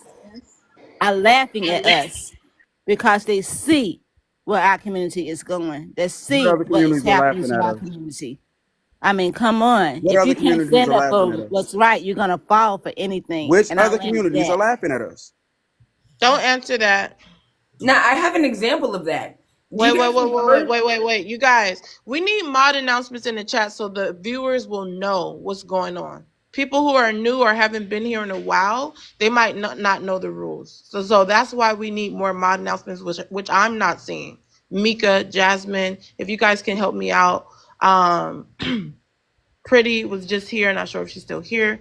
Let's make those periodically mod announcements. We do not do questions. Let me go over the rules. We do not do questions on the panel because this derails the conversation. Also, sometimes it causes the conversation to go in a whole different direction. Our people start to feel like they're being interviewed, question after question. I ask everyone to stand on business. So instead of asking a question, just go ahead and say what you believe. Because a lot of times people ask a question just because they disagree. Just say what you disagree on instead, because this panel is about standing on business and giving your real thoughts. I do not police anything anyone says. All I ask that you follow these simple rules: no profanity, use TikTok friendly language, and do not ask questions unless you have given to the platform $5 or more by sending to my Cash App. If you did not do that, we can't do like the series of questions to other panelists, but I do appreciate you guys giving your take. With that being said, D, what is your thoughts on, and I'll come back to Kalani. D, what's your thoughts on what Mika said? I mean, the idea I dislike the whole, oh, these other communities are laughing at us. Other communities aren't doing half as well as we are. And if you're talking about YT communities, most of them are poor. If you're talking about Asian communities, most of them are leeches off of our community. If you're talking about Hindu communities, they're leeches too. So anybody who's sitting back laughing at us don't even understand who we are. Okay, we're gonna move right along. Kalani wanted to chime in. Go. So I think the comment was made, and pardon me if I misunderstood it. Where in society do we see people making fun of us? One, the entire federal government, but specifically when Robert F. Kennedy, the current Secretary of Health and Human Services, was being interviewed, was talking about how diseases impact African Americans differently than other groups, right? And he was also, to another point, held on a panel by Eller Mike. Eller, take the E, place it with the K, and the ILLER Mike about child support in a barbershop talk, and he was flabbergasted. You can look this up on YouTube. The whole thing is pasted on YouTube. Another example would be in modern history where our president, Donald J. Trump, was talking about why some people should be against illegal immigration because they were taking our black jobs. Like, we're living in an environment where blackness is being directly attacked. I don't understand how you don't see this. The very notion, and host, let me just rock real quick, give me like 30 seconds. The very notion that sometimes African American men see themselves as different than African American women in the way that they're being attacked by the same vitriol of the said system, in which you're saying, like, oh, it's you and it's not us, is mind boggling to me when you look at the disproportionate amount of police pewings, when you look at the disproportionate amount of incarceration, when you look at the disproportionate amounts of a lack of ability to read and do math in those statuses, right? Where we talk about the educational attainment gap and to what extent schools actually do that on purpose. Like, stop it. Stop it. To some extent, it feels like some Black men are playing in Black women's faces about what we see to be I'm the expressing to on. you, you May I are finish? us. May I finish? May I Let We're her not separate. finish. May I finish? You are. May I No, finish? let her May I finish. finish? It feels like people are playing in our faces. These are statistics that we can all place our hands on. They are not hidden, right? And whether or not it's a hidden agenda is a separate conversation. But whether or not the evidence exists of there being a disproportionate effect on Black men, Black women, and Black people in general, it's like, stop it. We can look all of these things up. What is the level of your defensiveness based on? And I'll yield there. Okay, D wants to respond. Go ahead. What I will express is Well, you Kalani. gotta let people respond to you if you're gonna give your take. Kalani, what I am going to say is the Are you idea gonna that we address are, what I just said? huh? If you're gonna give your take, allow people to respond to you. You say you have Okay, to go after. Is it that's because fine. No, they can respond, is she but debunking you and you're running? no, I'm not. Who I'm standing. You know, I stand on Poetic. Don't do me. You know, I stand on business at all I'm times. just asking. But Kalani, this person, she's kind of irritating to me. But either way, So she running you off the panel? the idea that she tries to make it like we're against BOK men are against BOK women, BOK fools are, but BOK men realize that we are one and the same. So these people who keep trying to uh, antagonize World War III, the battle between BOK men and BOK women, stop it. Because when we pass, you do too. You can't live without us, and we can't live without you. Stop the foolishness. And because it's really irritating. It's really irritating when BOK women come on this platform, especially, and act as though we are different from you. We are your struggle is so much worse than ours. You know, all of these things that you all try to make people believe is straight foolishness. And you need to stop it. It's silly. Wow, that was mind-boggling. Let's hear Kalani. What's your response? I can't imagine that you could discredit something as womanism as a concept not being developed from the absence of the efficiency of feminism as a thing that has actually Like that existed. character Right? that So, Daniel may Wayans I played that finish? was in May I jail finish? May with I all these. finish? May I Let finish? her finish, D, May and I then you finish? can respond. So, womanism is Black feminism. Womanism is the concept that there is intersectionality in that Black women understand that they are Black and that they are women at the same time. Men understand the limits of perhaps white patriarchy and how that exists.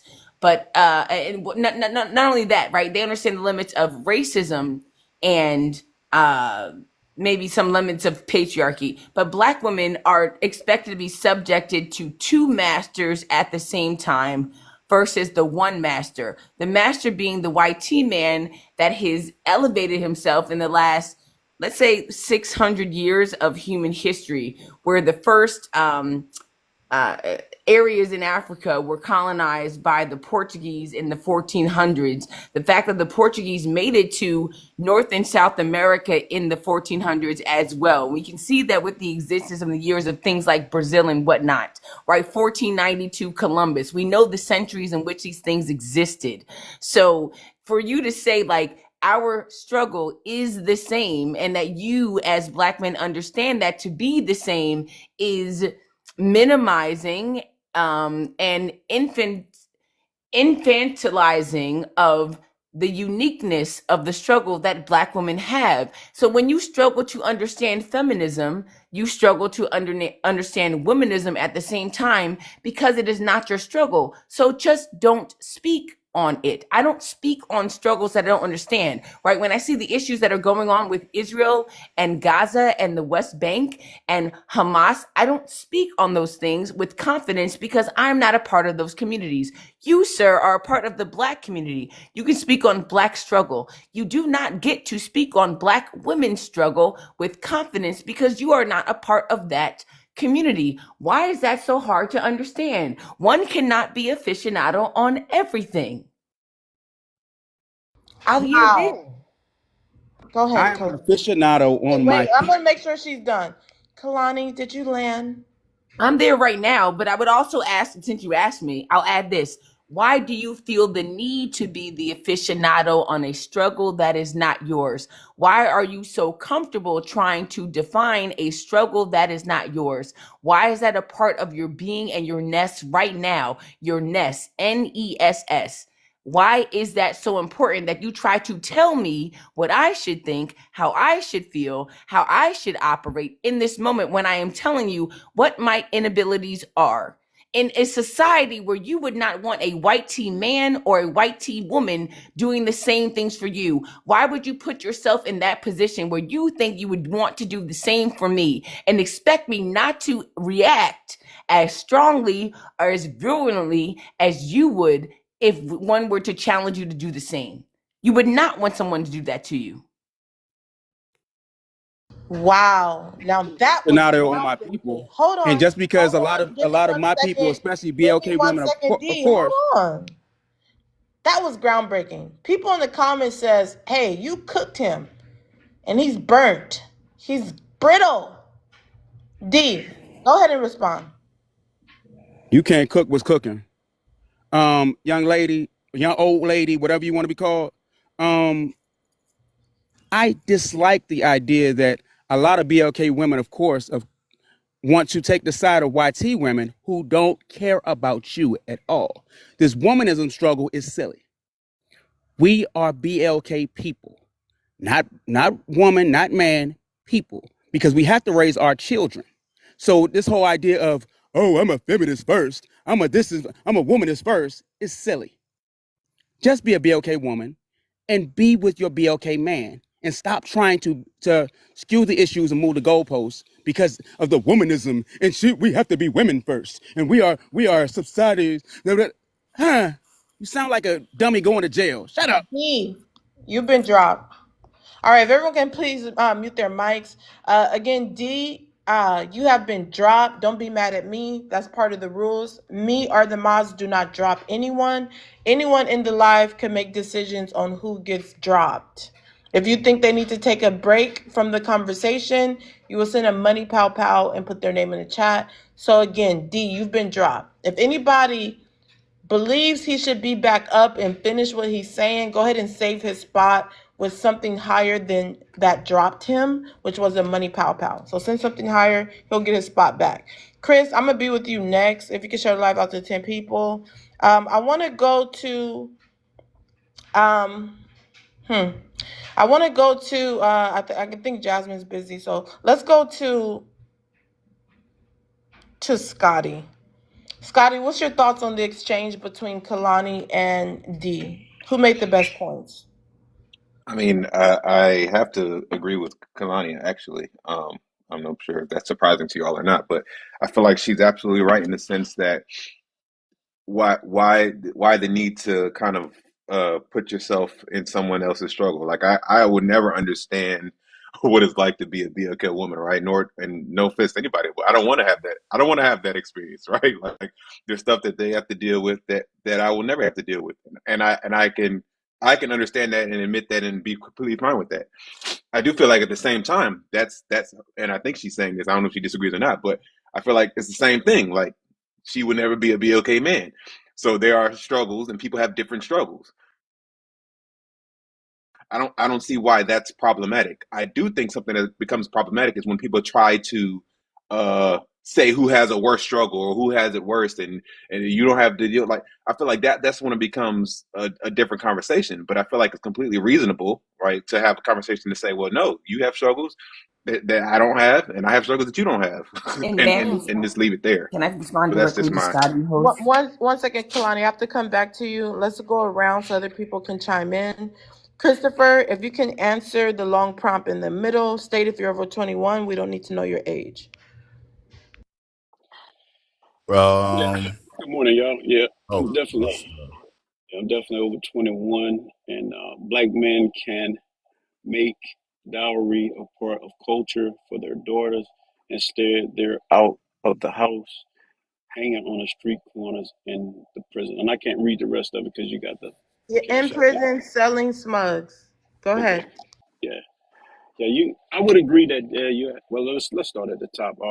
No, I'm not with that. I'm with vetting. You can get to know a person and see if that person's on your child's level. If you're involved in your child's life, and it's a young age to where they're starting to court and date, uh, process through as a father. Uh, as a man, I mean, I think it's important that you do be involved in your children's life to help them to see, that road once they enter that field of knowing who they want to be and the people that they want to date. But young people, you're going to change. Your mind frame's going to change. So, I think that dowry stuff happens to be more prevalent in other cultures overseas and stuff because they come up and they get chose. Okay, I want somebody might walk up and say, "Oh, I want your daughter. Here, take this." Whereas in America, like, there's a culture built on people getting to know one another and people move around. Even at a young age, I would not encourage any young person to jump into a relationship and go marry somebody by 19, 20 years old. I mean, it's just so much evolving that a young person has to do. So I would not encourage that. So I would not be in support of a dowry being given. And then our men hanging on the streets selling smugs and doing like that's a small percentage of men that do that. Yeah, we have that criminality in our community that's widespread. But I mean, really, it's just a small portion of men that do that. It's not every BLK man. So I would have to say that I don't agree with like we have fathers who have abandoned homes, abandoned women, but not all BLK men live like that or do that.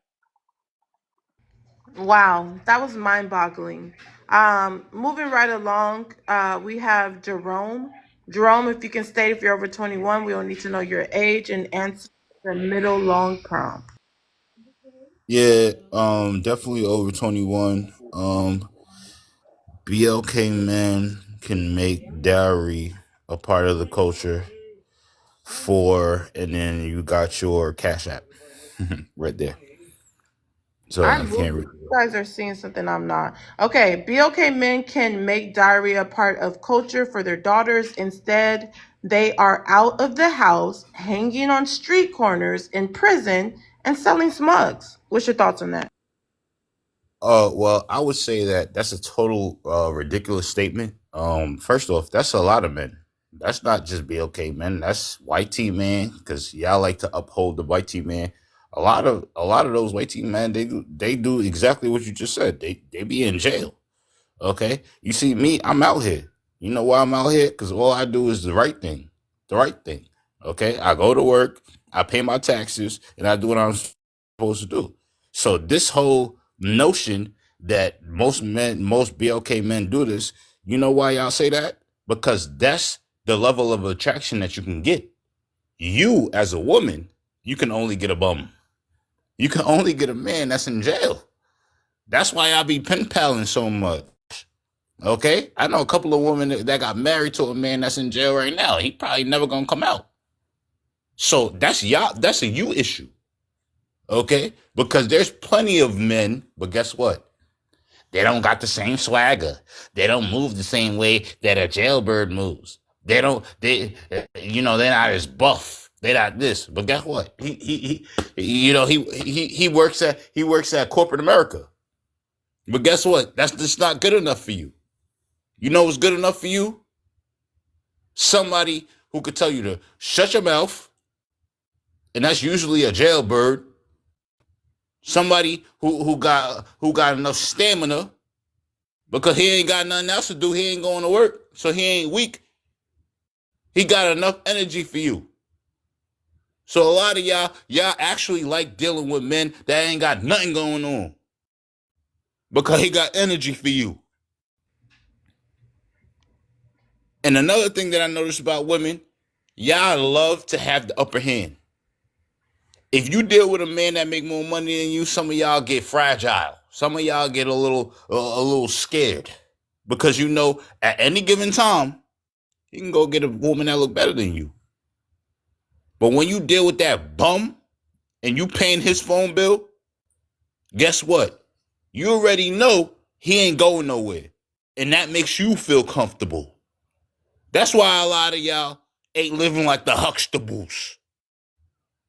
You ain't living with a man that's a doctor and a man that's a lawyer. Y'all ain't living like that. But y'all love to deal with a man. Yeah, he might be 6'4". Yeah, I'm 6'3". He might be 6'4", 210 pounds, muscle bound and all of that. But guess what? You still paying his phone bill? It makes you feel good at night because you know he ain't going nowhere because you'll cut off the phone.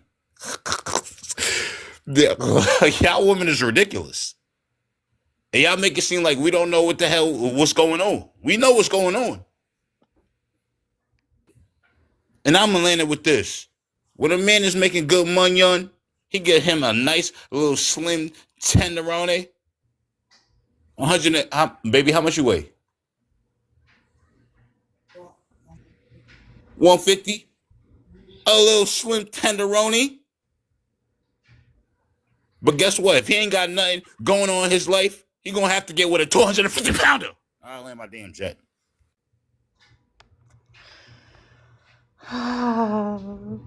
Now that was mind-boggling. Let's go to Mika. What's your thoughts on what Jerome just said? Complete and utter ridiculousness. I mean, I don't know. I can't put it any nicer. I mean, I think he comes up here and he just talks just to talk. I mean, he has no kind of logic behind what he says. There's no right thinking. There's no. It's just nonsense. I mean, Jerome, please, sir, if you're gonna come up here, stand on business, as Poetic would say. I mean, there is just nonsense. I mean, I don't know what else to say, Poetic. I just don't know what else to say. I don't. Thank you, Mika. Um, Amira, what's your thoughts on what Jerome said?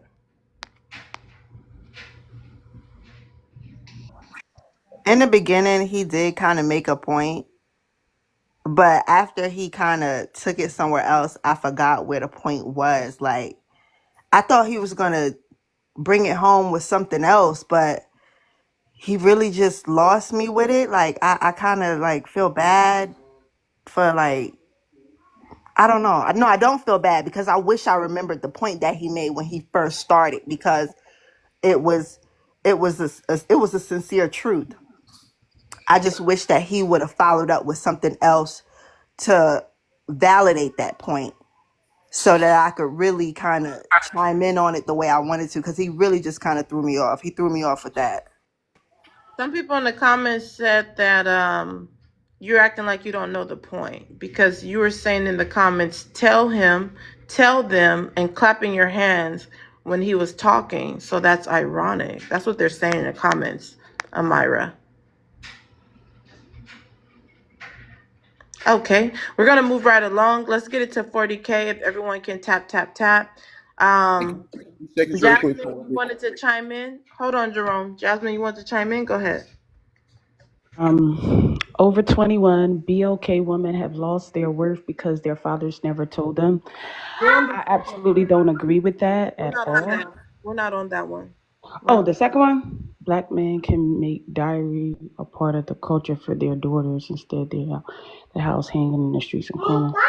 I totally do not agree with that. Okay, we'll come back to you. Um, Let's go to Kalani. Kalani, what's your The thoughts point on that Miss he made. Jerome? I remember the point now that he made that I was clapping for. If you don't mind me, I'm sorry Okay, for go chiming in. ahead. The point that he made was that it's not just black men, it's all men that are in prison for selling pharmaceuticals. That was the point. And it was more so the whole prompt of just singling out black men in a toll. And it was the narrative. That's what it was. That was the point. Okay, got it. Kalani, would you like to chime in on anything? Ma'am, I have to let you know I do not know what Jerome offered to the conversation, but I would like to say that his wife, Mrs. Jerome, is a wonderful person. And yeah, I'll leave that there. I do not know where Jerome was going. I would like to direct it back to any prompt that you have. Of course, I mean the biggest. Of course, I'm gonna have a beautiful woman. But my whole point was this. Thank you. My whole point was this, right? Um, they Jerome try to always they that she was the they one that try told they. me about my sister. She always forgets, and I have to bring it back up. Oh, you're the teacher. Yes, Oh my How's god. it going? Oh yeah, you're gonna have she's get very her well. started. Thank you. I And was you're still teaching all Yes, you as ma'am. did well? was come up here and is just Oh, so how's deflect. it going? Okay, baby. Okay, That's Good. all baby. he Let me did. talk to All he her. did was come up No, here and Wait, so it's he's my deflect. turn. dating Hold your on. Let me finish sister? real quick. Jerome's wife gave good You advice for you're me both about my teaching? sister before, so that's why I said I always respect Mrs. Jerome when Jerome is on the panel. That's all I'm saying. But yes, we're good. Thank you very much. You don't gotta. You don't gotta call her. Oh. Hold on, baby. You don't gotta call her Mrs. Listen, all you gotta do is call me the biggest. No, Cause I'm the No, but biggest, she's baby. talking no, about thank Yeah. you, sir. so how are you guys doing? So are you guys still in the same schools? Yes, we're in the same schools, but she definitely got her situation. Actually, girl, I got a whole story. If we get a Girl, girl, let me No, hear it. Let no, me hear it. no, Let me hear it. no, Let me hear it. no, Let me hear it. no, no, no. That's not what we Hold on, hold on, came here hold on. now. So, we're not gonna make this like a family I'm reunion. sorry. We do have other people on the panel that would like to address the prompt or give their opinion about what the conversation is. I actually So, wanted to hear Jerome, it, but respectfully, you're could you on just point kind of now. like keep your family off the panel? Because we Yeah, don't want the same you're thing on happening point. from Actually before. wanted to hear it Well, really. they're not family, but yeah, yeah, Everyone can I here, say please. just I allowed it for a reason. Thank you, Maz. You are on point though. But I allowed it. I wanted to hear what's going on. So if I don't say nothing, sometimes I'm just allowing it to go ahead and run its course. Because I found it ironic that Kalani would agree with anyone that is with Jerome and because Kalani is very intelligent. So I actually wanted to hear it out, but now I have to expose my own biasness because some people interrupted and did not let it ride out. So now I have to just let it be known. I'm surprised that she would agree with any likes of Jerome. If you want the brief thing, me and Jerome were on a panel about a year ago. My sister was going through something as a teacher, and I know he doesn't want me to call her Mrs. Jerome. I just don't know her name, so I apologize for that. It's not a minimizing thing, but she was just giving me advice on how to advise my sister in the teaching situation, and I ended up giving my sister that advice, and it was beneficial. So every time I see Jerome, I say, "How is Miss Jerome doing?" And he's always like, "Don't ask me about that."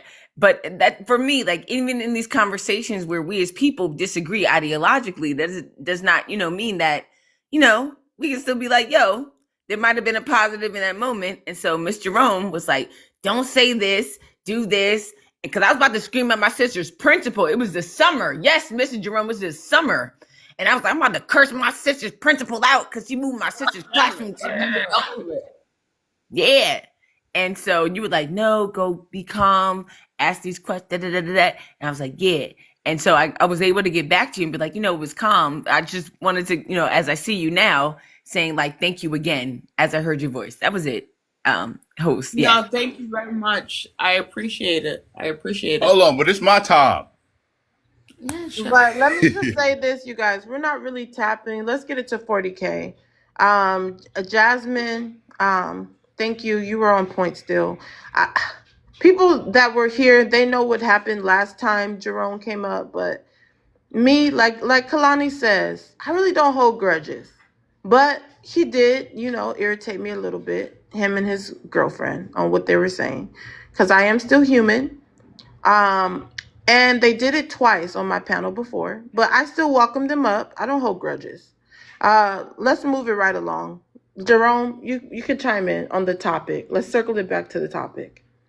Yeah, so black man make dowry. First off, listen, I don't know about too much dowry, but I'll say this. My daughter is 7 years old. She's gonna have a arranged marriage. Okay, I'm gonna find the most smoothest, slickest man that has a good background that comes from the two-parent household, and I'm gonna set them together. That's what most men are supposed to do. Okay, you supposed to know his family. Y'all supposed to be having cookouts, and y'all supposed to know at a young jit.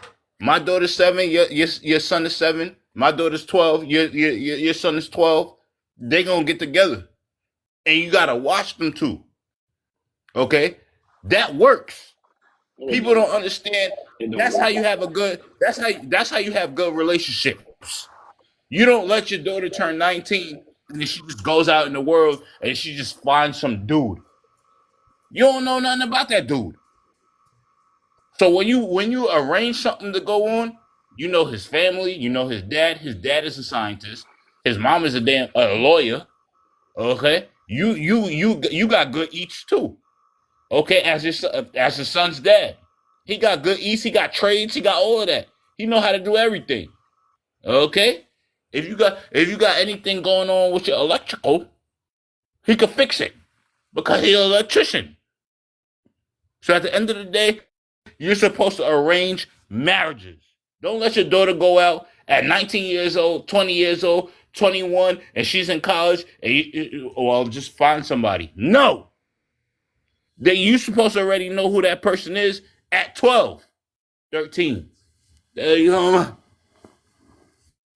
and that's how you have good eats. That's good. Listen, that's good breakfast. So if y'all ain't doing that, y'all doing something wrong.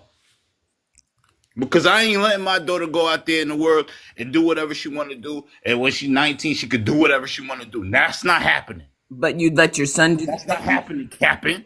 But you would let And your guess what? son. Listen, I'm so smooth as a dad. I know what my daughter will find attractive. Trust me.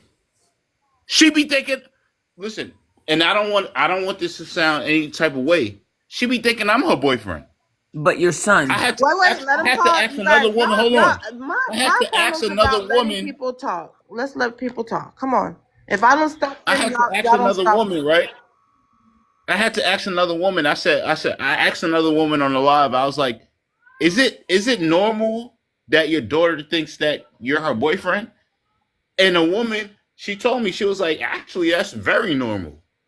I thought that was weird because she think that I'm her man. I'm the big boss. But now that I know that women, they already know, like, okay, your daughter's supposed to think that you're her first man. Or something along those lines. Because she treats me and she walks around the house with me like I'm her damn boyfriend. I'm not. I'm your daddy. But if she want to get with a man that's kind of like me, I'm gonna find her a man that's kind of like me, and I'm gonna put her hand in hand with that. She ain't allowed to be 19 and turn around and just go to college and just get a boyfriend at college. No, I don't know your family. I don't know nothing about you. I don't know what type of man you are. So no, it doesn't work like that. So I think arranged marriages is the best thing that you possibly do for your kids. That was mind-boggling, to say the least. I actually want to hear from Robert, being that he's an elder. What does he think about what Jerome's saying? He has good points. Uh, life. Sorry, I I thought I was mean, on mute. it's the I thought I was truth. on I mute. Go mean, ahead. too powerful, huh? Go ahead. You said he See, has good points. the Expound. things I'm saying, Expound on those good points. it's a joke, right? That's how young men see older men. But we have a lot that we can give, but you got to have an ear to listen and understand. That goes for man or woman. And this has been going on for over 60 years. There's a method to the madness. In corporate America, men that's in power that hire a woman, he knows she really don't pose a threat. A man of color pose a threat. In order to get power to change the negative, you have to take it. If that makes any sense. No, it doesn't. Jerome, what are Well, the points? I mean, what not I'm Jerome. saying is, Robert, hold on it's 1 second. Robert, hold on. You guys, first of all, I don't know what's going on. I don't want to sound like a broken record, but we need more mod announcements in the chat. Also, we should be well over 50K by now. I've been streaming for an hour and a half, maybe longer. 2 hours. And the likes are not tapping, but we've been having people engage in the comments the whole live. We've been over 30 people the whole live, but people are just not tapping, and we're not encouraging them to tap enough also. This is not good, because hey, this is a good conversation. It's a very telling conversation. And more people need to be able to see this live by you tapping. Robert, please telling you, tell me young the women, point. Hold on, Robert. Please tell me the points, the good points that Jerome made. Give me 3 of them. don't have a teachable spirit for one thing. Want to have power and dominion, whereas you don't have to have that. And understand your man, because we are taught from mom, which is, like I say, the primary caretaker. She'll teach her daughter. Only thing he knows is that mom give him love and compassion. And don't hit a woman, be a provider, These are stuff the like stuff that. Jerome said. Pardon me? That's the stuff Jerome said.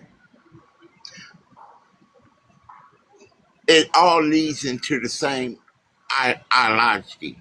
I may not be saying it right, but Ideology. it Okay, all got it, leads Robert. into the same mindset. Okay, Robert. Thank you. Thank you for chiming in. I'll come back to you. Let's go to Chris. Chris, what's your thoughts on what Jerome said? What I heard in Jerome was a self-inflated ego. And when people have a self-inflated ego, they present themselves self-centered and narcissistic. You know, he has this. I don't know, man. I listen to him and the things he said. Like, you know, you're talking about like your 7-year-old, and you're going to Vernacular make is her do disgusting. this. Come on, man. Come on, man. Stop. So control your emotion, man. You know, nobody interrupted you when Hold on, Poetic.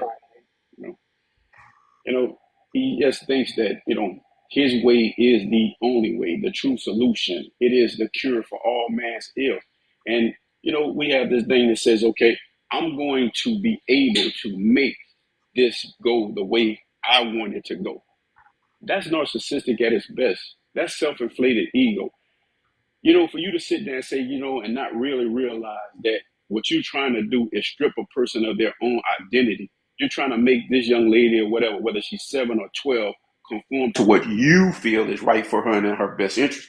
So, That's why they call my kids. hold on. See, I didn't My interrupt you. kids. I You didn't know what I'm interrupt saying? you. I didn't interrupt you. And I know men just like you who had that same mind frame. And when their daughters were I don't 19, know 20, nobody like that. they pushed them on marriage and this and that. You know what they end up doing? They ended up cheating on their husband. They ended up getting into volatile situations. They ended up having a life that was miserable, and they went through Crime depression, anyway. What are you talking about? and they had to go through all Women these always different therapeutic. women always cheat. Come on, bro. Look, I'm gonna let you have the floor because host, when he was talking, you made sure that nobody interrupted. He didn't interrupted me not 3 times. So you're gonna put it on me for this grown man interrupting you? Wow. So, He clicking the button. That's not her. I'm clicking the button. so at the end of the Hold day, like I on. said, And then the mods continue to mute him, but you're gonna put it on me. That's crazy work. I'm just saying, like he has no self control. He had asked for nobody to interrupt him, but yet he's interrupting other people. Because Like the so, people were just when you more polite. Nobody yeah, interrupted him. Nobody needed to mute. But how are you gonna put it on me when the mods are literally muting him? I can't control him unmuting. okay. That makes So absolutely no sense. okay. Okay. At the end of the day, like I said, my point is like I don't agree with his stance and what he believes. That's he got a right to believe and think like he want to think. But to pass it on is like everyone should adopt this philosophy and that's the cure, which he did say that's how it should be. Then I totally disagree with that. And when you run across men like this who pretty sure even with his wife, who's 150 pounds or whatever the case is, Men like what? Men like what? very Men that got women? controlling type of man, want to be on top of every move she makes. You probably don't allow her to do certain things or dress certain ways. I mean, like You're you run assuming across things. these type of cats who this is how they run they play field, but they're supposed to be standing on business, but inside they're really dealing with a lot of self esteem issues. They're going through a lot of uh, you know uh, low self Christopher, the esteem reason why you to can't where move they like feel me certain ways is about themselves to where you know what they got to control. be quiet. He stopped speaking. So that means that I No, can no, speak. no, no. He has red bars, but let's see if he can land. Go Well, he ahead, gotta get his Chris. bars up. Chris, you could go ahead and land. Yeah, I'm finished. I say what I had to say. All right. Let's Hold on, go. Wait. hold Hold on, on, poetic. Jerome. Huh? Why are you calling on my Okay. name like you my daddy? Just hold on. Let's get it to 50K if everyone can tap the screen. This is mind-boggling to say the least. I actually want to go around to Amara. What's your thoughts on the conversation so far? Amara, if you're there. Yeah, I'm here. I'm just entertaining the children. Okay, I'll come back to you. Yeah, All give me right. like. So with that being said, you guys, let's continue to tap. We're almost to 50K. Let's get the likes up. Thank you guys that we've finally hit 40K. Appreciate all those who are tapping. Also, if you could heart me by my name, remember I don't drop. If you want to drop someone, you would have to send a money pow pow to go ahead and drop them and put their name in the chat. But we're going to continue the conversation. I guess I'll go ahead and go back to Jerome. Yeah, so what I was gonna say is this, right? A lot of y'all, man. First of all, the way that I play is not the way that y'all play.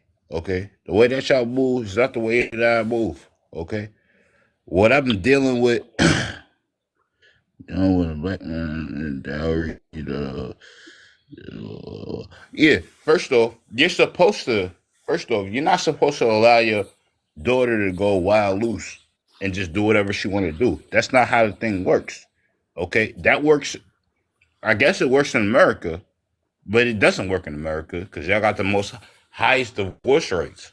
Okay, when you have two kids that grow up together and they might play soccer together or they might they might wrestle together and they at 12 years old, 13 years old, 14 years old, 15 years old, and they keep growing up with each other, and then both of the parents, because I know his parents. I like that guy. I like the guy and I like the wife over there. Okay, and we good. He like me and he like my girl. So everything is Wait, steady. Jerome, Amara, I'm gonna bring you back because I know you said you were busy, you couldn't chime in. So we need people that's engaged and able to respond on the panel.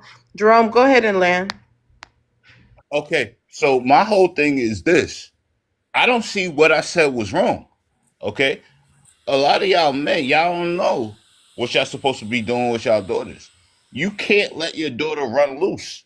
Okay, you're supposed to have her in a way where you know where she gonna be at, what she gonna be doing, what she gonna do to. A lot of y'all men don't play like that. Okay, first of all, you don't have your daughter just going out at these little clubs or these little. Oh, well, daddy, can I go to this house party? No, you can't go to no house party. Ain't no house party, nothing. You gonna stay your butt in the crib. That's what you gonna do, and that's how you gotta Okay, treat your Jerome, we daughter. gotta land there. We're gonna come back to you. I'm gonna come to wife mom in a moment. Remember, it's the second prompt right in the middle, you guys. Kalani, what's your thoughts on Jerome saying that his 7-year-old thinks that he's her boyfriend? I've never thought about my dad being my boyfriend in my entire Negro life. I'm 41 years old. My dad is 73 years old, and he's never been my boyfriend, husband, man, anything of any concoction. And I am also similarly troubled, not troubled, questioning, but maybe troubled by the fact that he continues to harp on what his daughter won't do, but not his son. So your daughter can't go to the club, but your son can, but your daughter thinks of you as like a husband, and not that you want your son to necessarily think of you the same way, but why wouldn't he if you're offering them the same parenting techniques and tools or whatnot? So I don't know where Jerome is necessarily going, and that's causing me pause. But also like the very obvious double standards that are being admitted right now. I am confused as to why those things should be considered to be important. I think he's reflecting a care of his children, which is fine, but in reflecting the care of your children, what is missing in the egalitarian address of how they should receive certain things, and your conversation seems to be very absent of what you're giving your sons in the same vein to protect them as well. And I'll land there.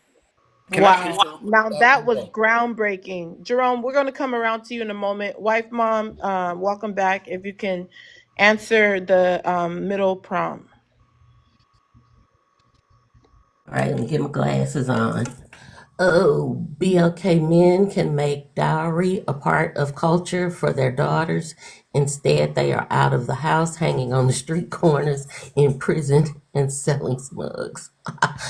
uh, well, I think half of that is true. Yes, BLK men mm, could provide dowries for their daughter, but I want to say maybe not with finances, but I think it's important for parents to know that the men that their daughters plan on marrying are able to support them, that they are not criminals, that they have good standing in the community, um, not a thug, and so forth and so on. So I know when when I got before I got married, before I moved across the country, my husband told my mom everything about him. I mean, she knew him already, but the finances were in order.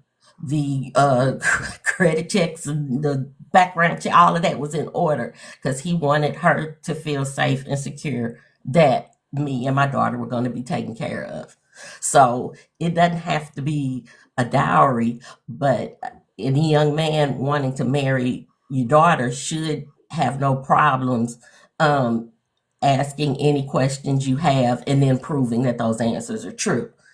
Now, I don't know whose daughters are hanging out on the corners and selling smugs.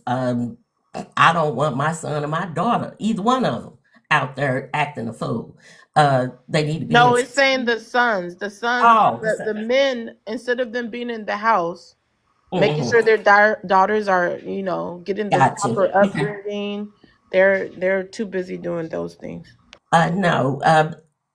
boys need to be doing when it comes to education, when it comes to learning how to adult, need to be doing the same things that girls are doing. And that's everything from driving cars, getting jobs, going on interviews, applying to colleges, doing visits, or whatever. But there shouldn't be any difference to preparing children for adulthood and young adulthood. That's crazy to me. Alan. Okay. Let's go around. I know it's the biggest turn. I know it's the biggest turn. You could go ahead. All right. First off, I'm gonna tell you. I'm gonna tell you a little secret here. Okay, because obviously women don't understand this. Women think that men are supposed to be doing the same thing that women do. First off, no. When you got a son, okay, his butt is supposed to learn a trade. Okay, you could put him. You could put him in whatever type of school you want. You could put him in Harvard. Maybe he's a Harvard student. Maybe he could be a lawyer. He could be a lawyer. That's cool. But the thing is, you could get replaced. You could get replaced by a woman that's a better lawyer than you. So you ain't gonna get that much money on. But guess what? But if you know how to drive a forklift, if you know how to do something like that, you always gonna be in work. Okay? If you cutting grass and you put your name on the back of the truck, you always gonna be making money on because that's your thing. Okay? Even if you could sell food, okay? I got a bunch of Haitians that open up Haitian restaurants in New York. Okay? Because they're good at cooking. Okay? Skills pay the bills when it comes to men. That's what pay the bills. All the social work, that's for women.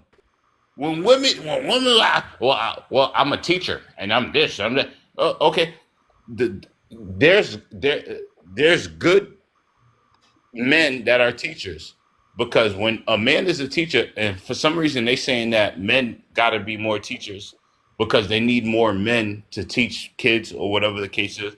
Because I think that the women know that we do a better job when we teaching kids. Okay, when we in charge, oh, it's a different story. But what I'm saying is this: skills pay the bills. So when you have your son, you better teach him at a young jit. He could be 5, 6, 7 years old. You better teach him how to do something with his hands. I don't care if it's gardening, or I don't care if it's electrician. I don't care if it's building up a car. You got a car that's straight dead, and you turn around and you make it alive. Okay? Your son seeing you do that, he's gonna be better than you at that. So you gotta teach him around you. I love seeing little kids. You should see my son the way he walked behind me. If I got a wife beat on, he got a wife beat on. Yeah, I don't land it with this. Y'all gotta understand when y'all got a son, y'all gotta make him be the most aggressive man on earth. Because that's how you make money. You gotta be aggressive. Oh my God, tragic. And guess what? You know how I know that? Because when I used to play ball in high school, you know what the cheerleaders used to say? Be aggressive. Be aggressive. Why would they say that? Why was that one of y'all cheerleading points? Because being aggressive is the biggest thing that you could possibly be. What y'all talking about? I'm gonna land with this. My God. Hey man, you suffering with an inflated ego, bro. I'm about to let you talking about inflate. First off, you talking to a New York boxer. So you talking about an inflated ego. I could actually bing bop boom bop bing bop bam. I'll do that to you. I wouldn't want to do that to you because you see like an older gentleman. I wouldn't want to put you on your butt. So it's not even about me being aggressive. This is how you're supposed to treat your kids, especially your boy. He's supposed to feel stronger than everybody else. You know what I tell my son? You're better than that guy. You're better than that guy. That Chinese guy over there that you in school with, you're smarter than him. He's smarter than everybody. And that's how you're supposed to treat your son. And that's exactly why he got good grades. I think I'll land my I think I'll land my G5. That was mind-boggling. Jasmine, go ahead and chime in. I actually want to take the moment to do a mod announcement. Let's get the likes up to 50K. If you don't like what the panelists is saying, you can send a money pow to drop any panelists. Please gift your host with a daily heart or gift your lovely panelists if you're enjoying the conversation. I just wanted to chime in and just say, Jerome, you're just a very piece of work. I also wanted to assert that it's very disheartening that you think that a man is only supposed to have one track mind to just only focus on being a trade. There is other necessities that they need in life to understand things, like knowing how to read blueprints and contracts and understanding numbers and stuff like that. Those are things that do go with trade as well. So I do think that them going to school to do certain education, further education, is always good in life. Is you seem to only just have a one track mind. And I do hope the best for your children in their future, and I hope they reach all their potential and goals. Thank you, Jasmine. Let's go, Jazz. If you can share this live out to 10 people, you're going to be next. Um, Kalani, would you like to add anything? At this moment, I'm still listening and absorbing. Okay, no problem. Robert, would you like to add anything? I'm listening, checking Okay. out the mindset of our generation to come. All right. Wife, mom, would you like to add anything? Yeah, I would. Like I said, I don't think there's anything wrong with raising children. I mean, you can't, boys and girls need education and they need to work with their hands. There's nothing wrong with teaching your son and your daughter how to cut grass, how to fix cars, how to do woodworking. I did industrial arts all through high school because I didn't want to do art and paint and crap. I did industrial arts. You could do that. It's not all about men have to have a trade and forget college, because that's usually what most black men end up telling their boys, that they don't need college, and give them a whole bunch of crap about it, especially if they don't want to do a field that pays a lot of money. I see it every day. I have young men sit in my office scared to tell their dad that they've changed their major from engineering to English because they want to teach anyway. Your daughters and your sons can benefit from a very equal learning. They can learn things with their hands. They can also excel academically. And I'll land. Okay, let's go to Jazz Doll. You can answer the first question and then, I'm sorry, the second question, and then you could address anyone on the panel. Okay, BLK men can make dowry a part of the culture for their daughters. Instead, they are out the house, hanging on the street corner, in prison, selling smugs. Absolutely. That's too much like right. So what has happened is the men of our community are quite comfortable in degeneracy. They have planted their roots in just being every negative stereotype you can think of. They take pride and joy in being it. And so they're never going to focus on their daughters because we don't prioritize women and girls in our community. But they can give two craps about their sons as well. When you look at the leadership of men, right? Let's take Jamal Bryant for a second. He's a pastor. He's a leader of a church. And look how many children he has had on Giselle Bryant. That's supposed to be a pastor that's leading us to Christ, right? And that's just one of many, right? So when you look at the BLK man's leadership and what he's doing, he's a horrible teacher. Going back to Jerome when he talked about male teachers in the school, right? They have literally taught them. They have literally taught their sons nothing. They don't care about their daughters at all, and is usually got some degeneracy mixed all in it. So at some point, we got to face the reality, even with the live that you did yesterday, Poetic, when y'all were talking about YT supremacy. Well, if they were looking at YT supremacy, then why haven't they copied the YT man and conquered the world? Why haven't they created a system that benefits their daughters and women? Where if a BLK woman just cries, a community will burn down, right? If they're going to copy YT supremacy and want to be a part of it, why haven't they grasped hold to the power part of it instead of just the, well, the YT man did it? The YT man did, which is what Jerome did when he first came up here. Well, there's some YT people who went to jail. Yeah, it may be some YT men who went to jail, but guess what? He still had his brethren still created a community and a system that his women and children and men that look like him thrive in. But instead, our men are so focused in life is smecks. That's why he's worried about who his daughter gonna get with at 7, 12, and 19. Right? I'm about to land here. A lot of our grandparents, our grandmothers were in arranged marriages back in those days. And a lot our grandmothers were miserable. Miserable. And at some point, we have to acknowledge that these men are bad batch. It's that runt of the litter, and we're gonna have to get rid of it. And I land there. Do I get 30 seconds real quick? Wow, Yeah. wow, wow, wow, wow, wow. Okay, first I want to go to Chris. Chris, what's your thoughts on what Josh said? I agree with her 1,000%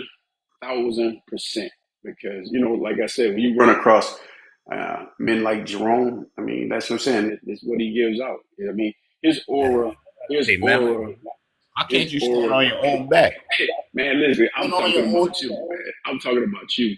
We up here on the panel. I'm talking about you, man. Like you're a bad representation of black men. When you make the statements you I'm not state, on my that man, all that. Listen to me. All that internet talk about what you got and all this is irrelevant to me. I don't know you. We have no effect on each other's life.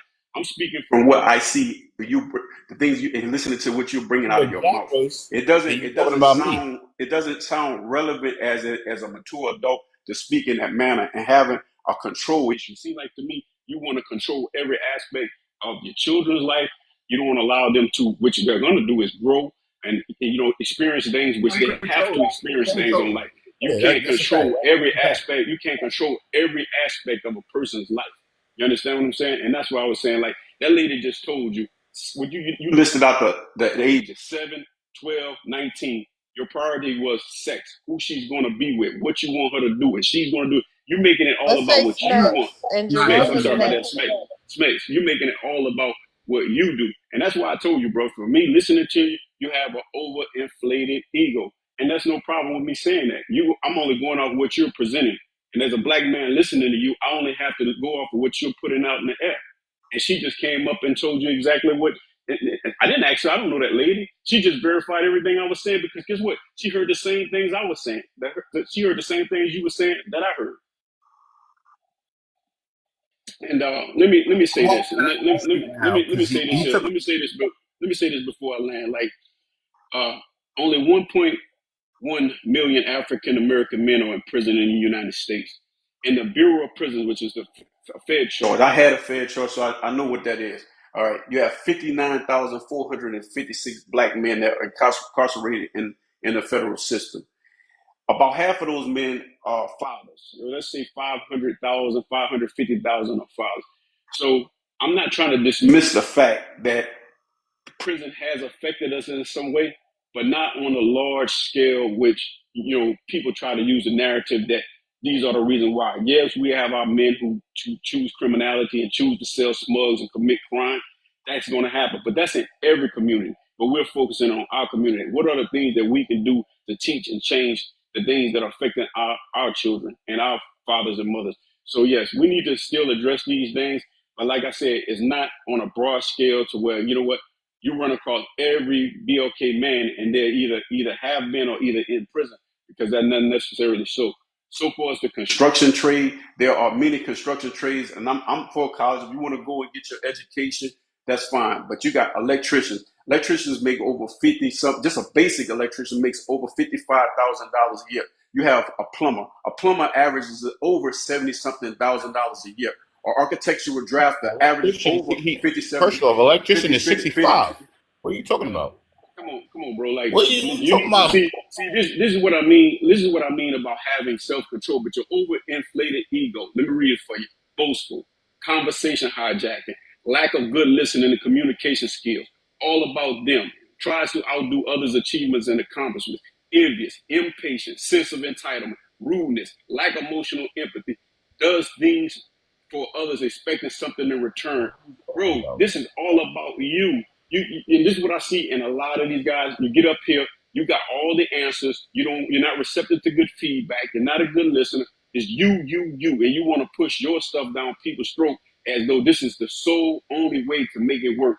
And life is too broad. There's too many people from different areas of life, people with different beliefs, different belief systems and what they carry. It's not all about you. And when you be open minded enough to receive that, you'll understand and you'll learn more, Jerome. That's all I'm trying to get you to see, bro.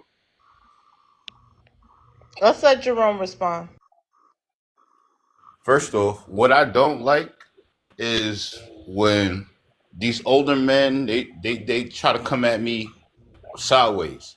First off, if you a man and you coming up here to say something, don't use my name to catapult for you to speak. Okay, when you come up here, say what you want to say and how you feel about a situation. Don't use Jerome's name. That's the issue that I have with y'all. Every time I come up on a live, the only thing that y'all could do is talk about me first, and then y'all try to mingle something. Listen, I might ruffle a couple feathers. Even the women don't even act like this. It's the men. And you know why? First off, this has been happening to me since high school. Since I've been a jit, men always gotta get on my back because I'm different than y'all. I have a different stance than y'all. The way I move is different than y'all. Okay, when I say I want my son to move a different way, I want him to move a different way. You talking about what's the right thing? Who told you what's the right way? You don't know the right way. You can't teach me nothing. And a lot of y'all old jits, y'all get upset because you got a younger man and he got a whole different stance than you. I don't have to believe what you believe in. That's why I get upset. Because it's not the woman that's even doing it to me, it's the men. What's wrong with y'all? When y'all open y'all jappers, speak on what you want to speak on. Don't say Jerome's name first. Well, Jerome, the way he's speaking, and I don't understand the way he's speaking. Shut up. Speak on what you want to speak on. And be a damn man. Because when I come up, I speak on what I want to speak on and how I want to move. And that's just it. But when y'all come up on, Jerome, this guy Jerome, this guy Jerome, he wanted to say this and that. Shut up. I'm going to land with this. Because y'all are really getting on my nerve now. Y'all too old to be getting on my back. So like I said, when y'all come up on a live, and y'all come up on and y'all want to say something, say it on your own back. Say it with your chest. Don't use my name to catapult anything that you got to say. Because when I come up on a live and I start speaking, I speak my own stuff. You ain't got no stuff to speak. And y'all really getting on my damn nerve with that. And now I land. Okay, guys, You we reminded me are of at a wrestler just 50K. now. Let's All go right, ahead wait and one tap sec. our Hold way on. to 60K. There is a heart by Poetic's name. If you haven't heard today, please do so. Guys, if there is a panelist on here that you just do not agree with, you can get them taken down by sending a money pew pew. With myself and Jasmine, if you just are not agreeing with us, you can send a galaxy. Guys, let's make this conversation. This conversation is very interesting. It's getting deep. Guys, so let's keep on tapping. Let's keep on liking. Let's keep on sharing. let's just keep on. Let's keep this conversation going, guys. And if you want to give a panelist, please do so. And Okay. can I say this right quick before we move on? Go ahead. Jerome, I was a little bothered by your statement when you said that your daughter should consider you her boyfriend. Jerome, that is sickening. I would never consider my father my Actually boyfriend. a bunch of other Let me women, finish. and they, I'm and they said talking. they, Can you they mute, said that was please? Can you actually mute? normal. Can you They said it was mute? normal. Can you mute? And for you to say that you're going to have her a fixed, you're going to do a fixed marriage, are you trying to take us back? As Jasmine said, our grandmothers were so miserable with that. Are you trying to literally take us back to that? Jerome, come on, man. Come on. And you talk about older men. Can I Maybe you need respond? to listen to some. I'm talking. Maybe you need to listen to some of these older men and you will You ain't gain got a much. better Got some understanding drink. of what being a man is about. Because obviously, sir, you are lost. And I land with that. Just real quick. First of Jerome, all, hold on, you guys. Jerome, you had a lot of turns. I actually want to see what Robert has to say because when they had the exchange between Robert and Chris, Robert said, I agree with Jerome. Like once again. And I'm just gonna see if this grown gentleman is gonna stand on business. The Robert, business what is is, it? it What has to is be a Jerome saying balance. that you agree with? See, you ladies, no disrespect, y'all listen to what you want to pick out of a conversation or a topic and you run with it. It's the truth. You run with it because it gets your ear and you're going to let it stick instead of understanding what he was saying. And I believe men should promote manhood. And if he have that that gift, that privilege to be with his son and teach his son the way of life, because his son one day got to be out here and experience this. And what woman don't that want a man that can't protect her, but have weak ways and have some man or whatever just disrespect him or disrespect his woman in front of him. See, women, if you ask her what's her God given nature, she won't be able to tell you, but she'll try to tell you a man's God given nature. Do you know how hard it is for a man to give up his God given nature to be with one woman? Understand this.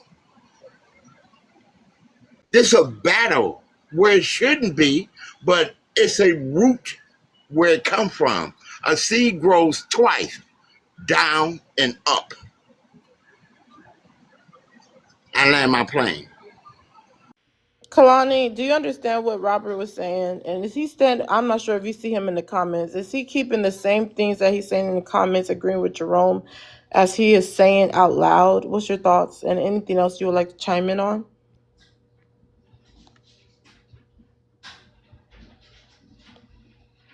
Let's go to Wife Ma. I think Kalani's maybe busy at the moment. Wife Ma, do you believe Robert is standing on what he's saying in the comments with agreeing with Jerome, or is he like trying to do like a little mind twist for everyone once you start talking? I honestly don't know what Jerome is talking. Not Jerome. Robert is talking about today. I actually understand Jerome, so it's Freaky Saturday up here with me because the one I usually can't comprehend is the one I understand. But I wanted to say this about young children looking up to their parents as boyfriends or husbands or girlfriends. That is a very natural psychiatric, Thank you. that's not the right word, response. The first love of children are their parents.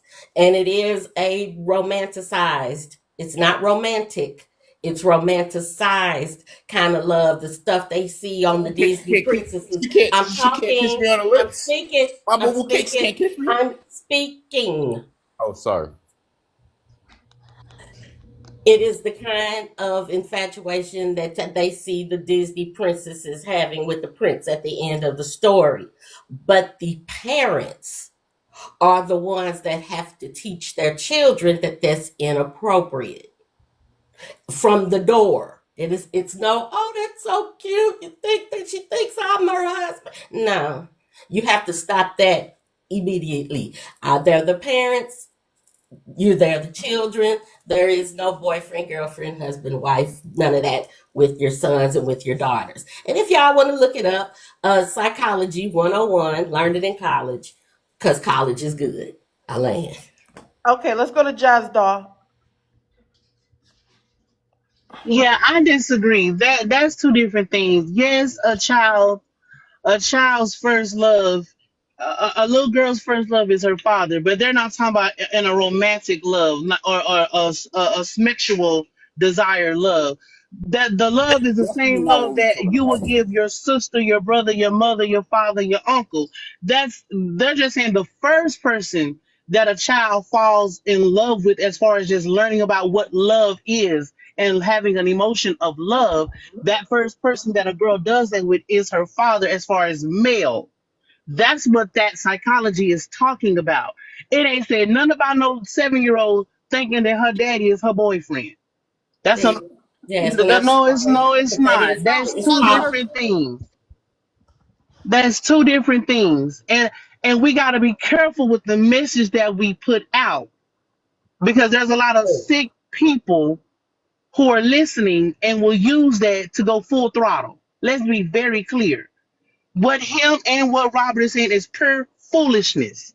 And it makes no sense.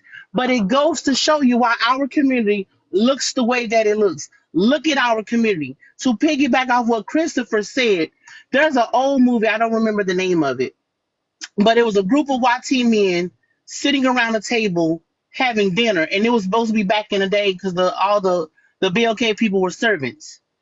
And they said, what you do is you grab one BLK man out of the community and you prop him up. You give our woman access, give him access to our woman, and he will get this inflated ego. And then once his ego is so inflated, like Christopher was talking about, you won't be able to tell him nothing, because he's such a narcissist that you can't tell him anything. And so the fact that the conversation came Hold on, about, Jerome, don't run. Come and stand on business. Go ahead. so the fact that y'all got so fixated on this man saying that his 7-year-old daughter, she looks at him as a, first of all, what your 7-year-old daughter even knowing about that type of stuff in the first place? So that there is a problem. And what that psychology study was talking about is love. The same love that you would give your mama, your grandmother, your auntie, your father, your brother, your cousin. That love and a romantic love is two different things. And to try to connect them together for this clown to have a talking point is ridiculous. And I land there. Let's let wife mom respond. Jerome, come up and stand on business. You're still in the comments. I wasn't gonna go into the big theory of this, but anywho, it's called the Oedipus complex, and Sigmund Freud is the psychiatrist that studied this. And all it is that it describes a child's unconscious, so they don't know what they're saying because they're young, describes a child's unconscious desire for the parents of the opposite sex and a sense of rivalry with the parent of the same sex, particularly during the phallic stage of development. Phallic stage of development is between the ages of 3 and 6 when they are watching the Disney programs. It's a social thing. It is not an innate thing. If children never watched that kind of stuff on TV and saw married couples and saw couples hugging and kissing and looking at each other with loving eyes, they wouldn't even know what to do with this because it wouldn't exist. But because they see these things from the outside, they hear people have these conversations about being in love and kissing and hugging. That's where they learn this from. And this happens with boys and girls. With the boys, it's called the Oedipus complex. With the girls, it's called the Electra complex. And when this happens, it needs to stop immediately. And the way it stops is that you redirect your boy back to his father to identify with his dad, and you lead the girl back to her mom to identify and with her mother. That's psychology 101. Y'all can Google it if you want to. I'm not here making stuff up. People are weird, and people will be weird whether you're speaking something scientific or not. So I don't think I've added to some kind of freaky conversation that's gonna go left. I'm just coming with the facts. All right, let's let Jasdar respond. All right. Here's the thing, wife, mom, because I know what study you're talking about. Number one, 77. I'm sorry, let's fix that. 80% of BLK men are not in the home with their daughters, right? So that's not even a factor in our community. Let's start there. She can't romanticize something that's not there, right? Now she may romanticize of him being in the home, him being a father to her, but a boyfriend type thing, yeah, that doesn't make sense. What that study is talking about is when it happens. This is not a natural thing that happens with every child, right? Now, the study was talking about puberty. That's different. Every child is going to go through that. But what they're saying is this may happen. If this happens, this is what it's called, right? And what I am saying is we don't need to indulge into that conversation because that's not what he was doing. He, like Christopher was saying, he's such a narcissist that he was basically trying to say, I'm such a good man that even my daughter wants me to be her boyfriend. That's not what he said word verbatim, but that's where his ego was going. Like, I'm so perfect, I'm going to choose for her. And what I'm saying is don't insert that study because it has nothing to do with this conversation. And I land there. Oh, wow. Let's move it right along, you guys. I'm gonna read out the prompt. BOK men can make diary a part of culture for their daughters. Instead, they're out of the house, hanging on street corners, in prison, and selling smugs.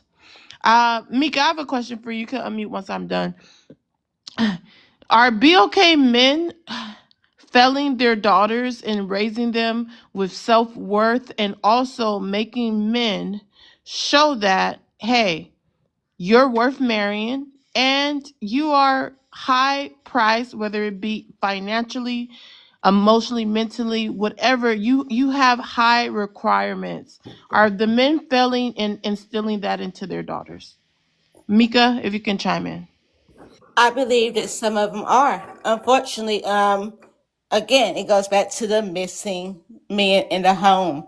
I mean, how can a girl feel like they deserve so much more when they see their mother is not receiving what she is telling her daughter she deserves, but the daughter is not seeing what her mother is getting?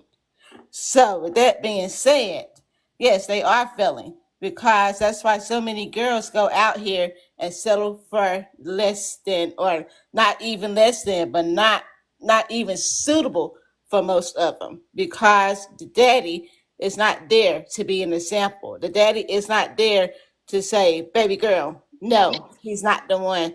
That's not the one you should date. That's not the one you should take to the prom, go to the prom with. That's not the one you should marry one day." He is not there to show them the way. So yes, I do believe that some BLK men are failing their daughters and their sons because they're not being examples to the sons of what they should be doing. And I'll land at that. Chris, do you agree with Mika that you guys are failing your daughters? No, that's not factual. That's not factual at all because regardless of that, we understand that the black women do have a high single mother rate, as statistically shows. But realistically, black men who are fathers, who have children, are very involved. Studies have been shown, statistics show that black men are involved in their children's life, that they are part of their children's life, that they are being fathers to their children and try to nurture them and rear them in the right way that says, I need you to do We're better not than what talking about I the did. 3 out of 10. Mika, we See, got to let him finish. we can't do this, and like I said, at the end of the day, you're gonna have the statistics that show yay and nay, but at the same time, I know, like I said, I can make I statements. The black men who I know and the black men who I see that have children, and maybe they're not with the mother, either married or not in the house with the mother, they're very involved with their children. Their children, they take their children on trips, they take their children on outings, children on trips, they take their children on outings. Their children go and sleep by their homes and things of that nature. So we got to stop pushing that narrative that all black men are in that box, and that's just not so. And even saying that the majority of black men are in that box is not so. There's a small portion of those men who seen a bad situation, looked at it, and completely walked away from it and never looked back. You know what I'm saying? But that doesn't speak for the volume of our men. And I'll land right Oh there. Something. my goodness. Go ahead, Mika. I never once said there were no good men. I never once said that. What I said was we have too many that are not doing the right things. So the bad is outweighing the good. It's That's not factual. reversed. That's not So factual. Okay, you guys, thank you so much for coming. I do have to end this live. I should be live back in the morning or late tonight. You guys have a great Saturday. Bye All bye. right.